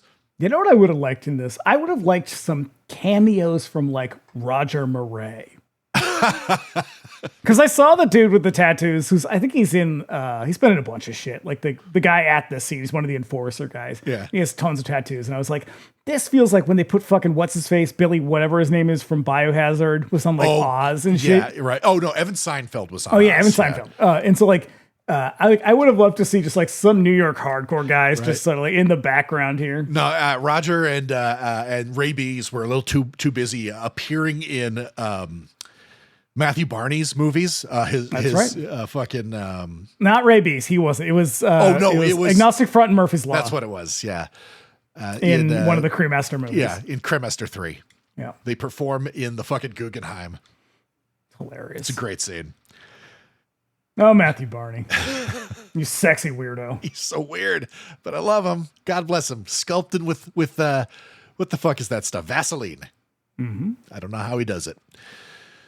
Also, when he shoots Artie in this scene and he goes down and he shoots him some more, he cuts to the fucking body like jumping as it gets shot at him. Oh, God, so cool. Yeah, I will say the effects in this are pretty good. Mm-hmm. Like I don't think they had a ton of money, but like they made use of this money pretty well. It is Squib City. Yeah. So now we cut to a smoky office at a police station. One of the cops, a guy named Detective Bishop, he's a lieutenant, is going over Frank's extensive criminal record. Wait, which one's Bishop is Caruso? No, he's the old guy. He's the other guy. The old guy. Elsewhere, Frank is barely staying awake at some play in the city surrounded by the elites. Frank is there to find out why a budget... I mean, this like weird, sexy jail video. Right. It's like very 90s performance art. Yeah. It's like after that, he's going to go see fucking Bring Into Noise, Bring Into Funk. And then catch a production like a fucking Rent.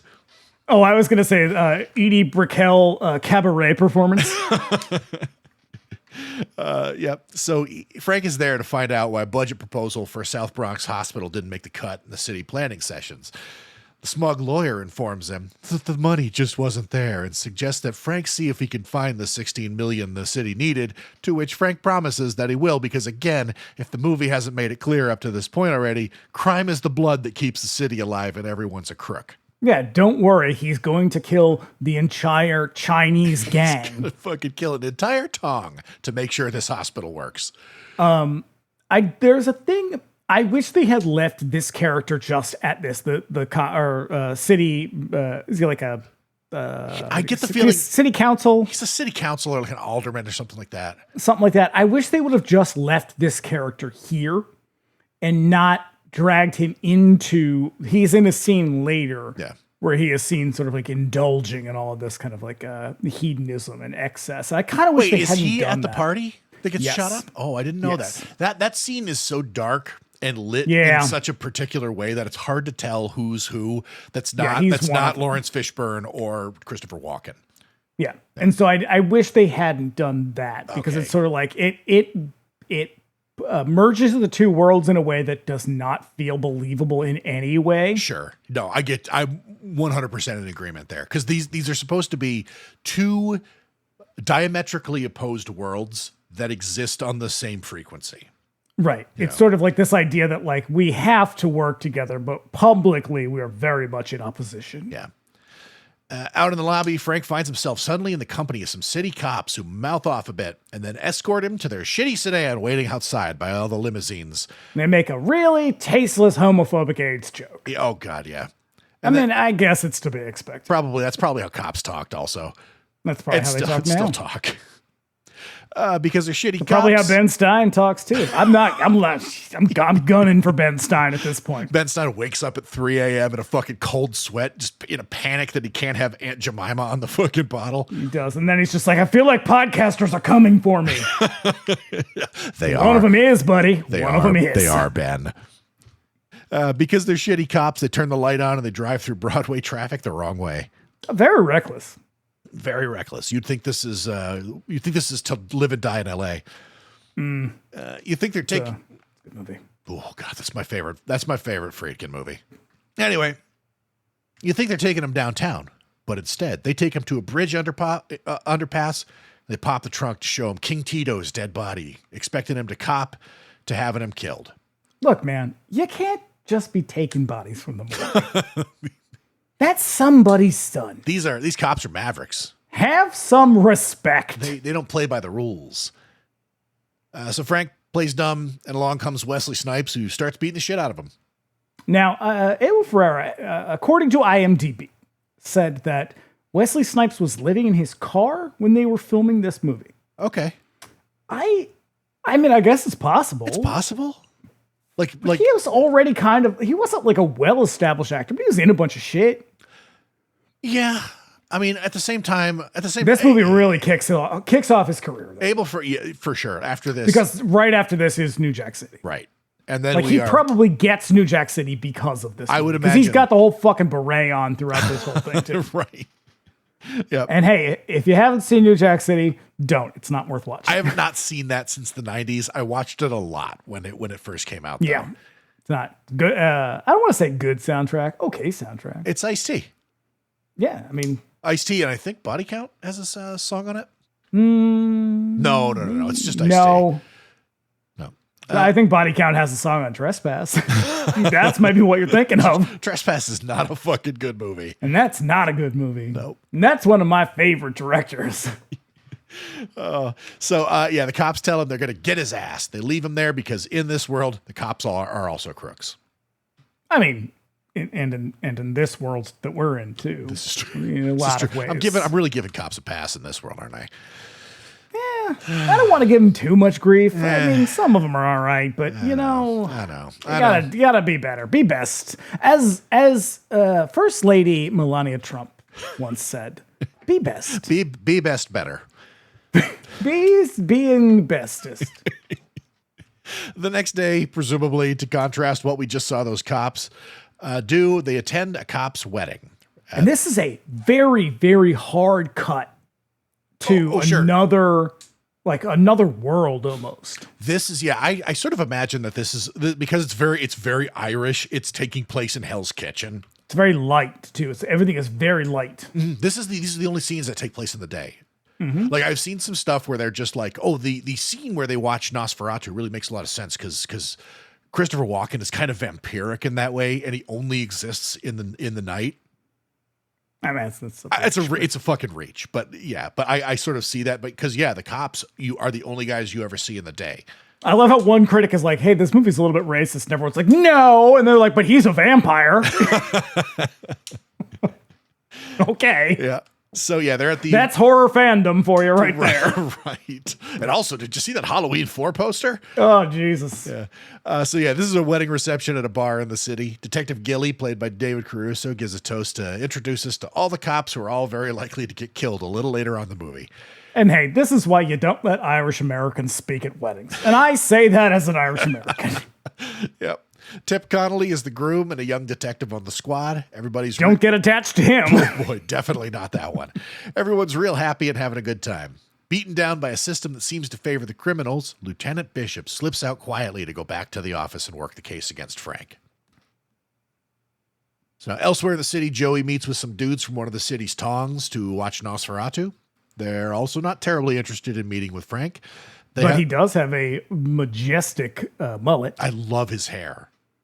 I fucking love his hair. It is awesome. These guys, they have the best heroine in the city. They don't really need his involvement. But they'll meet with Frank, but entirely on their terms. That'll probably work out in their favor. No one is likely to get shot over this brazen shit. No, it's going to be fine. Yeah. So the next day, Jimmy pops into a fried chicken spot, orders a whole bunch of food, like a lot of food.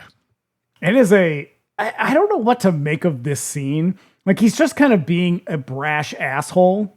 Yeah, I think, you know what, this scene really tells me, what the scene really tells me is that Nicholas St. John loved writing this character and just wanted to showcase him. Because it's delivered in a brilliant way. I mean, he is unimpeachable in this movie as far as I'm concerned. Mm-hmm. But the scene, the interaction is odd, especially when you consider Frank's whole thing is like, we got to take care of the city and give back to the people in this neighborhood. It's like he walks in and immediately starts abusing the guy behind the counter. Right. Yeah. Which is a little bit strange. Dude at the counter starts giving the little kids hanging around video games a hard time because they have no money. So Jimmy goes over to the table, hooks them up some change to play, Operation Wolf and Outrun. $200. And then he gives the old lady $200. While Jimmy is arguing with the guy at the register, the cops roll up on him and arrest him for all the murders we've seen him commit. Okay, and now all of this beautiful cinematography that we've had throughout this movie, and will continue to have, this guy fucking sucks when it comes to up close stuff. This scene feels so badly choreographed to me. Could be. It's just chaos. You can't see anything. No, it's just I know that when one of the challenges that they faced was to make a movie in New York City is it's a state that is notoriously tax burdened, and so to make a movie there, in spite of the fact that there is a very healthy television industry, it costs a fucking ton to get all the permits and shit. And I'm sure that this was a permitted movie, but they had they shut down huge parts of the city. The entire Queensboro Bridge. Yeah, they went by the book for most of this. But I think they spent all their money on that sort of stuff. You could see where the movie's budget was spent. And so in these ones where they're shooting on the streets or they're shooting on the subway, where you could see that these are real passengers who are like, oh look, they're making a movie over there. They probably had to do this stuff really quick, so they did not plan this. Ferrara definitely doesn't storyboard, so they're just winging it. Yeah, this definitely just feels, this moment, I think it stuck out to me because so much of the movie is so beautiful when you get here, you're like, ugh, what is this? I mean, you could also maybe make an argument that it's supposed to be a little ugly because of what's happening. Because they get him, and they don't just get him, they get him, and they fucking presses his head down into the fucking counter and stuff. But you're also the scenes are so tight that you are practically looking straight up Wesley Snipes' nose. Yeah, I think that's possible too. That just doesn't work for me as a viewer. I hope they have the evidence they need and his lawyer doesn't get him out a few minutes from now. Not going to happen. No. Meanwhile, Frank and the Tong guys tour the hospital in the Bronx. This is so weird. The hospital's the doctor or administrator or whoever is just leading them around like it's the fucking city councilor or like a mayor. And it's like, you are clearly talking to two drug dealers right now. And she's just like, we really need your help.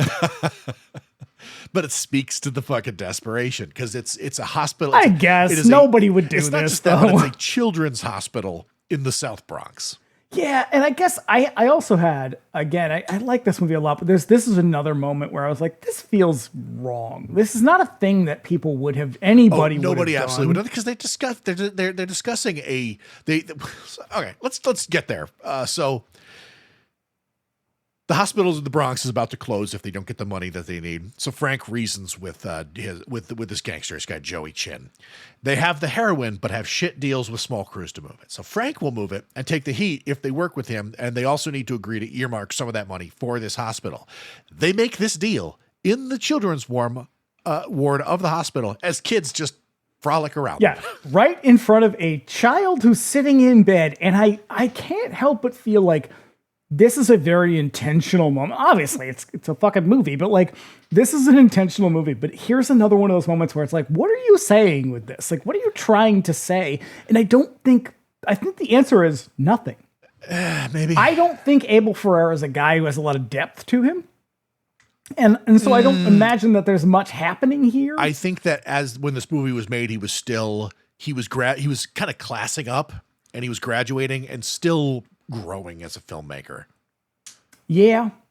And it just feels weird. There's chunks of here where I'm like, I could have done without most of this. Just stick to what you're good at. Just get out there and kill people, okay? Okay. Unfortunately, Joey Chin and Frank don't seem to reach an agreement.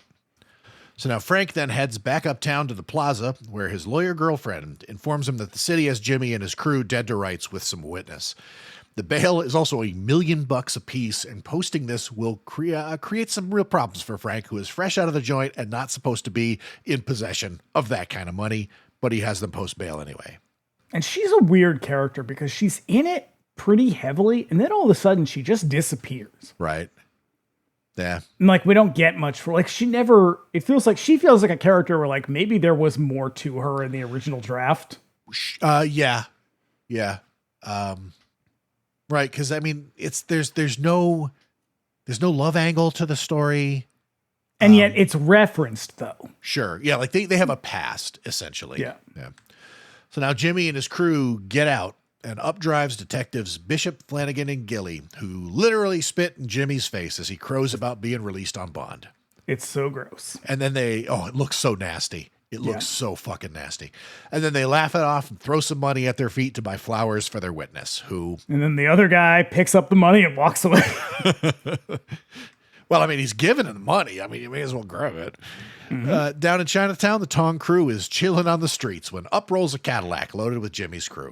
And then more of his crew roll up and close off the other end of the street, just start blasting everyone.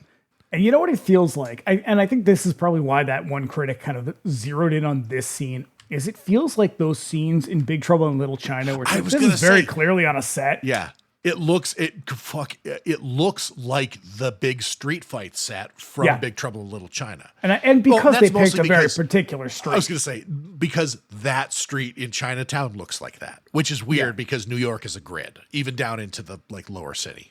Yeah, and so it just it feels very, very orchestrated. Like it feels like a stage play almost. Yeah. So even Frank's there with the most 80s of submachine guns, the Israeli Uzi. It's just Uzi City. I love it. Yeah. I love it when these movies bust out the Uzi. You can tell when the movie was made. And they were like, it's like 1990 and they're like not ready to let it go. Right. And then they just murder the shit out of the entire gang.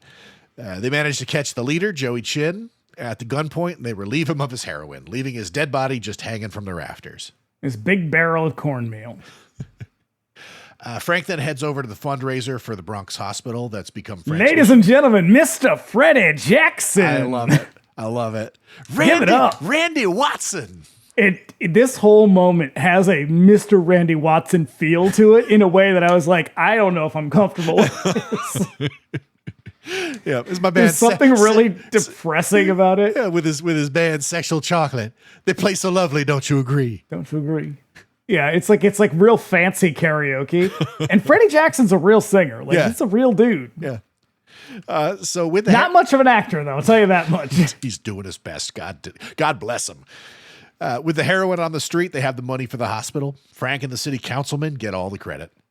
And I think this is where I started to feel like the Robin Hood part feels like an afterthought. They're focusing so much on like the kind of like badass gangster thing where it's like maybe you could have just done that. You could have vaguely. I am going to make a case towards the end for a whole unreliable narrator thing that it may feel tacked on because it doesn't really exist in the story. Right. It all is just in Frank's mind. Okay. All right. So over at a bar in Hell's Kitchen, the detectives watch Frank become a city celebrity on TV and complain about how the criminals just run this place, which is every fucking conservative ever. You know, the city, this whole system just serves these guys. We get nothing, and they get all the rights. These woke, why don't we just elites? Why don't we just take them all out and shoot them? Yeah. What's next? White pancake ladies. The system that's probably the last one I've got. We'll see. The system that they work in seems to be working against them. Frustrated, Gilly proposes a radical new approach to the case: high velocity lead. I would argue not new or radical.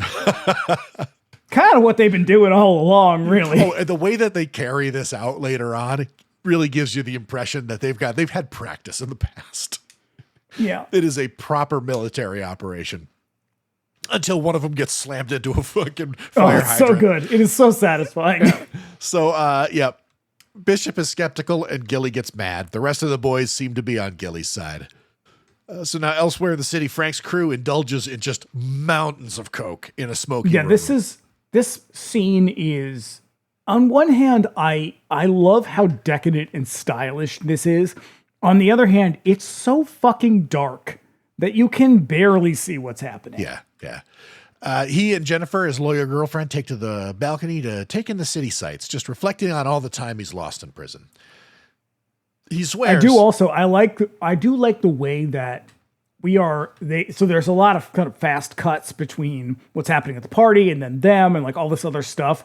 And a lot of the time you can't hear any of the dialogue. You just see people's mouths moving. Yeah.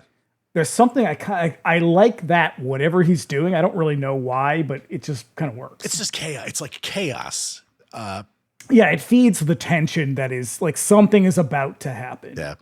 So yeah, he swears that he's going to make the time that he has left because he's been in jail like half his life. He says, it's like, how fucking long were you in jail, dude? And then they're like, but Frank is this big hero and he's got to make the most of it. It's like, we have just seen you murder a shitload of people. I don't think you're the hero. He's going to do something good for this city. And now at a posh restaurant in the city, Bishop confronts Frank's lawyer, pushing him with some photos of Frank's victims, a bunch of city criminals that were just fucking the whole place up. He's hanging by a thread here as he loses control of his own guys who are also planning to go vigilante. And that, I think, is another side of the story that is underdeveloped because there is a very emotional confrontation at the end of this that does not feel earned. Yeah. Okay. I get you. Elsewhere at a drug den, just drenched in blue light, Frank's crew just party so fucking hard. It is the most 1990 thing you've ever seen in your entire life. Here, so 90s is it that they are partying hard with cocaine and fly girls. Yup. And they're listening to Schooly D. Yup. Which I guess the rap songs in this are so fucking great. Schooly D rules, by the way. Yep. Schooly. The song is, you're bringing me down. It's Zorak, you're bringing me down, man. It's the song is Am I Black Enough for You? And it's such a fucking jam. Joey the Fixer comes in with a new guy to introduce to Frank. They sit down and introduce the new guy, and Frank introduces the new guy to his blow. They try to work out a deal and mostly get there when the new guy leaves his right-hand man with Frank, while Joey takes the new guy down to see the product. And as soon as they're in, the new guy shoots Frank's lookout man while Joey just coolly stands by. Yeah, it's got a real suck on this moment. Yeah. All at once, masked men rush the party spot and shoot up the crew. Except not masked. They have like bags on their heads. It's kind of creepy looking. It is. Again, they do the same thing in New Jack City. When the cops bust the crack house, they're all wearing that sort of, it's not a mask. It's like a fucking bag or a hood on their head. Yeah, it's very town that dreaded sundown. Yeah. It is just Squib City as Frank's guys shoot back. And it's a big gory gunfight that kills most of Frank's crew, but also a lot of the masked dudes. Jimmy Jump manages to escape the shootout and into the street, and Frank pulls up in the limo to pick him up. One of the masked guys grabs the door as Frank takes off and holds on. Jimmy pulls his mask off, and it's the young newlywed cop, Tip. So Frank turns the limo street side, crashes the door into a fire hydrant, just obliterating the young cop. It is extremely satisfying. It is, fuck. The way that his body just slumps against the hydrant after he crashes is like, oh man, it's like El Kabong. And what unfolds after is a car chase that is hyper stylized in a very bizarre way. But so at the time they were shooting this, New York was in this like sort of unusual drought. Yeah. So there are people above them the whole time with hoses, just spraying it so it looks like it's raining. And I don't think you need the rain. I think it just makes it a little more chaotic than it needs to be. Yeah. Yeah. Gilly and his crew leave the body, and they continue the chase as Jimmy fires at them from the sunroof, just laughing and laughing the whole time. And his cackling throughout this scene is like, it is eerie as hell because he's like, it's you can really hear it. And it sounds like wild and unhinged. It's really great. Yeah, he's just enjoying himself. Mm-hmm. You know, you got to be yourself and have fun when you're a crime boss's hatchet man. The chase takes them around town over the Queensboro Bridge in a tense car chase that resumes on the streets. One of the cop cars crashing through a van and tipping over. I could have used a big 70s explosion, but beggars can't what are be you going to do? choosers. Yeah. Gilly and Flanagan have meanwhile crashed and stalled, but managed to get going after some effort, creep along the streets looking for Frank's trash limo. Then Frank catches them looking, backs into them very suddenly, tipping the car. Flanagan gets out, chases Jimmy while Gilly shoots up the limo, but finds it empty. And this is where Wesley Snipes yells a line, "You chicken-eating motherfucker." Now, that is a very strange line, especially when you consider that was written by a white guy for a black guy to say to another black guy. Yep. And again, during the research, very heavily scripted movie, no improv. That was definitely written. Yep. It's a little bit of a yuckaroo moment. Flanagan follows Jimmy into a vacant lot, looking for him, but Jimmy gets a drop on him and shoots him a bunch. And they clinch up when Jimmy's mouthing off. Jimmy shoots him several times in the stomach. Hey, he's got some staying power, though. He thinks he's got him when here comes Gilly, who shoots him. Jimmy lies there, laughing his ass off, like the Joker. Well, yeah, he's still cackling like the way he was earlier. While Flanagan dies of his wounds as Gilly tries to revive him. Enraged, Gilly executes Jimmy point blank in the forehead. Hated it. Worst part of the movie. Cut now to... Also, you left out the part where he then leans over... Oh, and he kisses Wesley Snipes. Kisses him and says, "I love you." Yeah, because they're brothers. They're brothers in What? arms. It's like a cop thing. Okay. Do cops kiss each other a lot? Probably not. They probably I don't. mean, outside of adult films. They do in Cruising. That's true. Yeah. No, I'm sure that's just some like fucking Brotherhood of the Badge. Well, I get it. Thin blue line shit. Get it where you can. Yep. Now we cut down to Tip and Flanagan's funeral. The entire NYPD is there, it seems. And listen, I don't often like to comment on people's appearances. The lady on David Caruso's left is not looking funeral ready. She is frumpy in a way that I can only describe as Staten Island in the 80s. Yeah. Real frumpster. Yeah, she came over. Yeah, she came over from fucking Jersey City for this. She did Or Hackensack. Yeah, or she came down from like from Long Island. So yeah. Gilly looks over the coffin with a look on his face like, "Did I do that?" He really does. And then he kind of runs away. Yeah. And I feel like, are we supposed to interpret him as actually running away? I think that he is consumed by guilt because at the same time, Bishop is looking directly at him like, "You motherfucker." Like, I told you not to do this. Yeah. This is what happens. You get hydranted. So he, how it goes. Yeah. So he runs off to his car, gets ready to leave, but the car won't start. And thank God, my note says, thank God he parked in the front of the line. Just otherwise he'd never get out of He'd be there. there all fucking day. It'd be like leaving a Taylor Swift concert. Along comes a limousine among all the other limousines. Pulls up to Gilly's car as he just flails around, unable to start the car, just flaccid. The window. And this moment, I was like, whoa. Yeah. The window rolls down, and it's Frank with a sawed-off shotgun. He shoots Gilly right there in the presence of all these cops and speeds off. At a burned-out tenement in Brooklyn, Frank's guys beat the shit out of Joey, who pleads with him, insisting that the cops set him up. And Frank demands to know why he turned on him, and Joey eventually breaks, explaining that the cops flashed some money at him and gave him an out in the WITSEC program. Frank asks if he has the money, tells his guys to bury him with it, and then they shoot Joey. And this is a hard cut. Also, I am pretty sure that this is the husk of a building that they use that Castellari uses in Bronx Warriors and Escape from the Bronx. My sweet Enzo Castellari.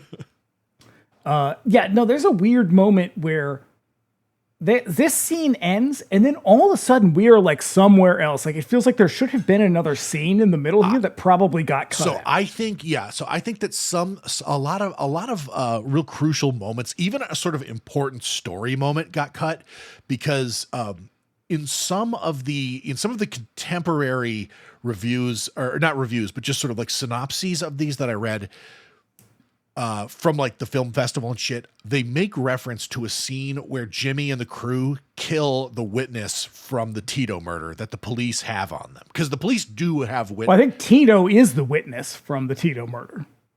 No, Tito's the dead guy. I think he doesn't die. I think that's what they say, is he's in a hospital bed somewhere. Oh shit, then maybe it was the guy in the the phone booth that they show him in the underpass when they pop the trunk. There's a lot. That was I'm getting lost. No, Tito. A lot of dead people. I'm getting lost. I'm getting lost. Either way, there are scenes in this, but this is the first one where I was just like, wait, where are we? How did we get here? Yeah. My God, what have I done? So now Bishop goes home after one hell of a day, finds Frank in his living room, just waiting for him. He explains that both Artie the gangster, Larry the Tong boss, and King Tito are all operating in human trafficking and child prostitution, and Frank killed them all to eliminate those trades in the city because he finds it despicable. Now, this is the moment that I think if you're supposed to think about this for a moment, because this is the unreliable narrator moment for me, because all of these guys got killed because they wouldn't make a deal with him. Up to the point where they all get shot, he was trying to like fucking do business with them. Well, so he's just delusional. He's lying to himself. All of a sudden he's like, oh, but they were working kids out on the street and stuff, and so I had to kill them because that shit's despicable. And it's well, I mean, and that's a typical. What did I just finish? What's the Tokyo? Shinriko. Yeah. The leader from the Asahara, the guy, the Shoko Asahara, the guy who led that cult. All of these like horrible murders and like terrorist attacks they did, he would always be like, oh, it was because we're trying to bring about this war and it's the end of the world and I'm the prophet and blah, blah. And in reality, these people were all just political rivals. Yeah. Or rivals for like, spiritualist rivals, like grifters. And so it's like, that's really why you murdered them. You may have said all this other bullshit, and maybe you even believed it, but your real reason was that you just wanted them out of the way so you could steal their shit. Yeah. Yeah. So I think all of this stuff, like, but that's what I was saying before. That's what people like Whitey Bulger would do. It's like, no, I'm doing this for the community. I'm doing this because everybody else is corrupt and Boston's corrupt and this and that. And it's like, no, you're not. You're a fucking psychopath. That's why you're doing this. Mm-hmm. Yeah. So this and Frank's dedication to the hospital in Bronx should make him some kind of gentleman thief or a Robin Hood type. In the grand tradition of the Polizziotteschi, Frank's business is amoral in the best of situations. But yeah, he's also another thing. They're like, but yeah, the drugs. And he's like, listen, people are going to fucking do drugs one way or the other, which I don't disagree with. Maybe, but you didn't need to help them. Yeah. People are going to use hard life destroying narcotics with or without him. There's no stopping people are going to also kill other people. You don't need to give them machine guns to make it easier for them. Yeah. So, Frank here. So this is the thing is Frank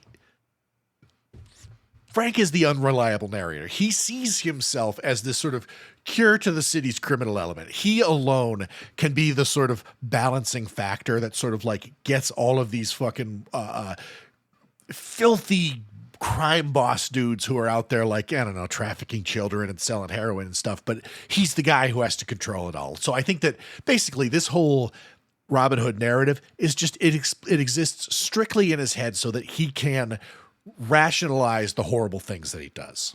And I guess that works in terms of the narrative, that kind of works, but he's never explicit enough about that. Like, you need to clue us into that. Well, that's we know that's what's happening. This is that moment. It's not good enough. Okay. Because it's just not strong enough. Like, it's not. No, I agree. Because we don't see anybody else acting that way. Mm-hmm. Like, if this is like, if he's trying to prop himself up as this thing, we see that one woman in the restaurant kind of react a little bit. Like, we need to see more of that in order to understand that that's what he's trying to do. Sure. A rule of three would have gone a long way to just we just get this kind of diatribe at the end that sort of maybe explains some stuff. It just doesn't, like, it's not enough. Like, I think you at some point you should have been like, you either need to lean in more or cut it. I agree. I agree with that. I think that it needed to be hit a little harder. Because otherwise it detracts from everything else that's going on. But the cops now, they've pushed him. Now he has a bounty out on every cop that comes after him. He then disarms Bishop, cuffs him to a chair in his living room, and leaves. And that is where your movie should have ended. Okay. I can get down with that. Because also, I don't like the way the movie ends. No, I hate the ending. No. But yeah, I would have fucking loved that. I think that is, when he walks out, roll credits. Roll credits. Oh, man. And I think that gives you a kind, like, I think the morality part of the movie is pretty weak, but like that gives you a kind of punchy ending. And it gives you that sort of nihilistic, anarchistic message where it's like, hey man, I'm just part of the fucking system. At least I'm trying to like help people out a little bit. Yeah. The end. That's fucking A, man. We should be making this movie. Well, we're 30 years too late. As soon as Frank is gone, Bishop grabs his gun and shoots the chain on the cuff. Frank, meanwhile, takes a train at the nearest station. And then Bishop catches up with the train, walks the cars looking for Frank, who he finds at the end of the train, just chilling out in his seat. Frank grabs a nearby woman and holds her gun. Okay, this woman, she did not know what was going to happen. Oh, wow. She's just an extra. And she had no idea. And so I guess right before they started filming, Christopher Walken sort of leaned down. He was like, hey, look, I am going to do something to you in a minute. I promise I'm not going to hurt you. But I am going to do something. Well, because he says as much as he's standing there with his gun on this lady. Yeah, he's like, I'm not going to hurt you. Just don't move. He's like, you're not going to get And so hurt. he was really like, I'm not going to hurt you. Just so you know, I am going to grab you, though. So they engage in a standoff, Frank explaining that he's not bound by the same morality and will kill this woman as if he has to. And then he shoots Bishop, who dies on the train. Frank casually leaves the car at the next stop, walking across the platform, exiting the station to the busy scene of Times Square. I feel like maybe Ferrara could not refuse the opportunity to shoot in Times Square like that. Yeah. Yeah. Because it is Times Square, like at its peak, at its wildest. Yeah, it's right on that sort of Giuliani hinge moment. Mm-hmm. So it's still kind of sleazy. Sirens wail as he weaves through the oblivious crowd, catches a cab outside of Howard Johnson's, looking pale and tired. He moves his hand to reveal a bullet wound in his stomach and appears disappointed as police cars arrived. The cab driver, realizing what's going on, gets out in a hurry and runs off. Dozens of cops arrive, keeping their distance, and Frank puts his head back on the seat and dies. Cut to black, roll credits. I think it would have been better. I'm with you. Oh my God. I'd never even thought about that. I think that would have been a much better ending. Like Frank doesn't necessarily, I understand that there's probably some voice in his head that's like, well, I can't let Frank live because I mean, they fucking do that they did that at the end of The Sopranos. They did that at the end of Breaking Bad. Like you can't let the bad guy, you can't let your main character who's been a villain the whole time get away in the end. Bad guys win all the time. One of them's the fucking president twice. I don't know why there's this idea that like bad guys have to die. It is no, almost, they don't. It is almost like he's kind of wimping out, right? Yeah. It feels like he's undermining his entire fucking thing. I don't know. It feels a little cheesy. It feels a little like a man who shot liberty violence. Like it's this idea of like, gotta go out in this kind of dramatic way. It's like your movie's not that way though. And I think what I like so much about this movie is it's a unique vision. Yeah. It blends this, I think very gritty American crime story with the like hyper stylized Italian aesthetic. Yeah, because a wave of this shit is about to hit America, and none of them are going to be this good. No, they're going to be pretenders. They're gonna, there's gonna be some good crime movies. This movie, in spite of the fact that it was followed by a wave of imitators, still feels pretty fresh. And I mean, it looks very 1990. It is smack dab in the middle of 1990. It is unbelievably dated in that respect. I still love the way that it looks. I love the fashion. It's all very ridiculous. The action scenes,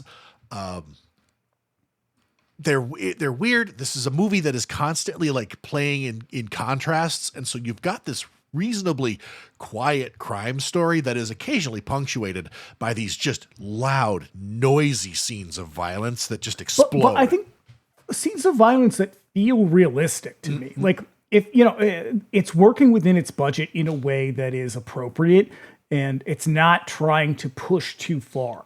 And it feels like if you're going to have these things are actually going to happen, that's probably what they're going to look like. Yeah. Not a shootout like while they're driving. That's not what that would look like at all. But like otherwise, yeah, cars get a little crunched up, they get knocked over, but like it's about it. And I think if we're looking at like, does this thing work still? Does it hold up? Is it enduring?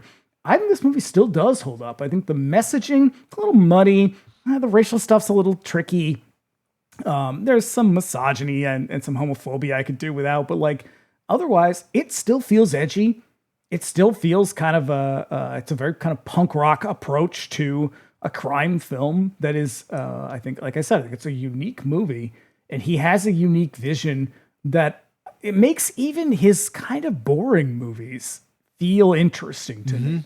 I don't always love them, but they're interesting to watch. I have gone back. I watched The Addiction last year, and I watched New Rose Hotel last year, and I didn't really. I remember really liking The Addiction when it first came out because we definitely rented that one. I can't fucking stand what's her face. Anything Lily Taylor. Yeah, I can't tolerate her in anything. She's just obnoxious. Maybe, but yeah, I remember liking that one a lot. Upon rewatch, thought it was boring as fuck. And I think most of his movies are pretty boring. I think this one's very well paced though. This one, and I'm gonna say Bad Lieutenant Bad Lieutenant is also a pretty well paced film. Yeah. And I think this one more so than Bad Lieutenant really benefits from very strong acting. Oh yeah, it is a movie that he's fully in command of what he's doing. He set out to make a very colorful, very kinetic movie. He had the right cast. Oh my God, this cast fucking rules. He had a great. I think we see this a lot though when we do a lot of movies, like the big names of each of these directors. It's everybody working at sort of the top of their game. Yeah. Like I think the music's great in this.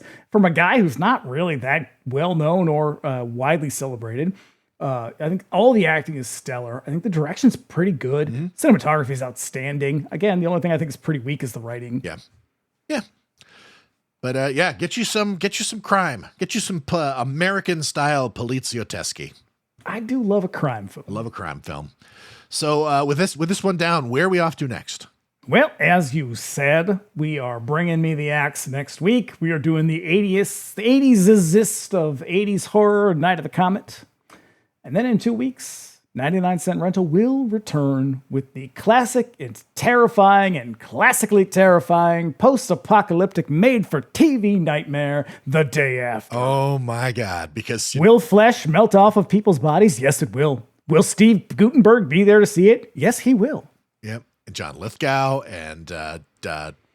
Bonnie Bedelia, I think, is in it. Whoa. It's been a while since I watched it. God damn it. This is going to be a fucking tough hang. Because the one we got right after that one, it's even harder. Oh, yeah, it's back-to-back apocalypse. All right, so we'll see you guys next week with Night of the Comet. In a lot of ways, a post-apocalypse movie. And then we're going to hit you with both fucking barrels as 99-cent Rental comes back in 2 weeks with the fucking Day After. We'll see you then.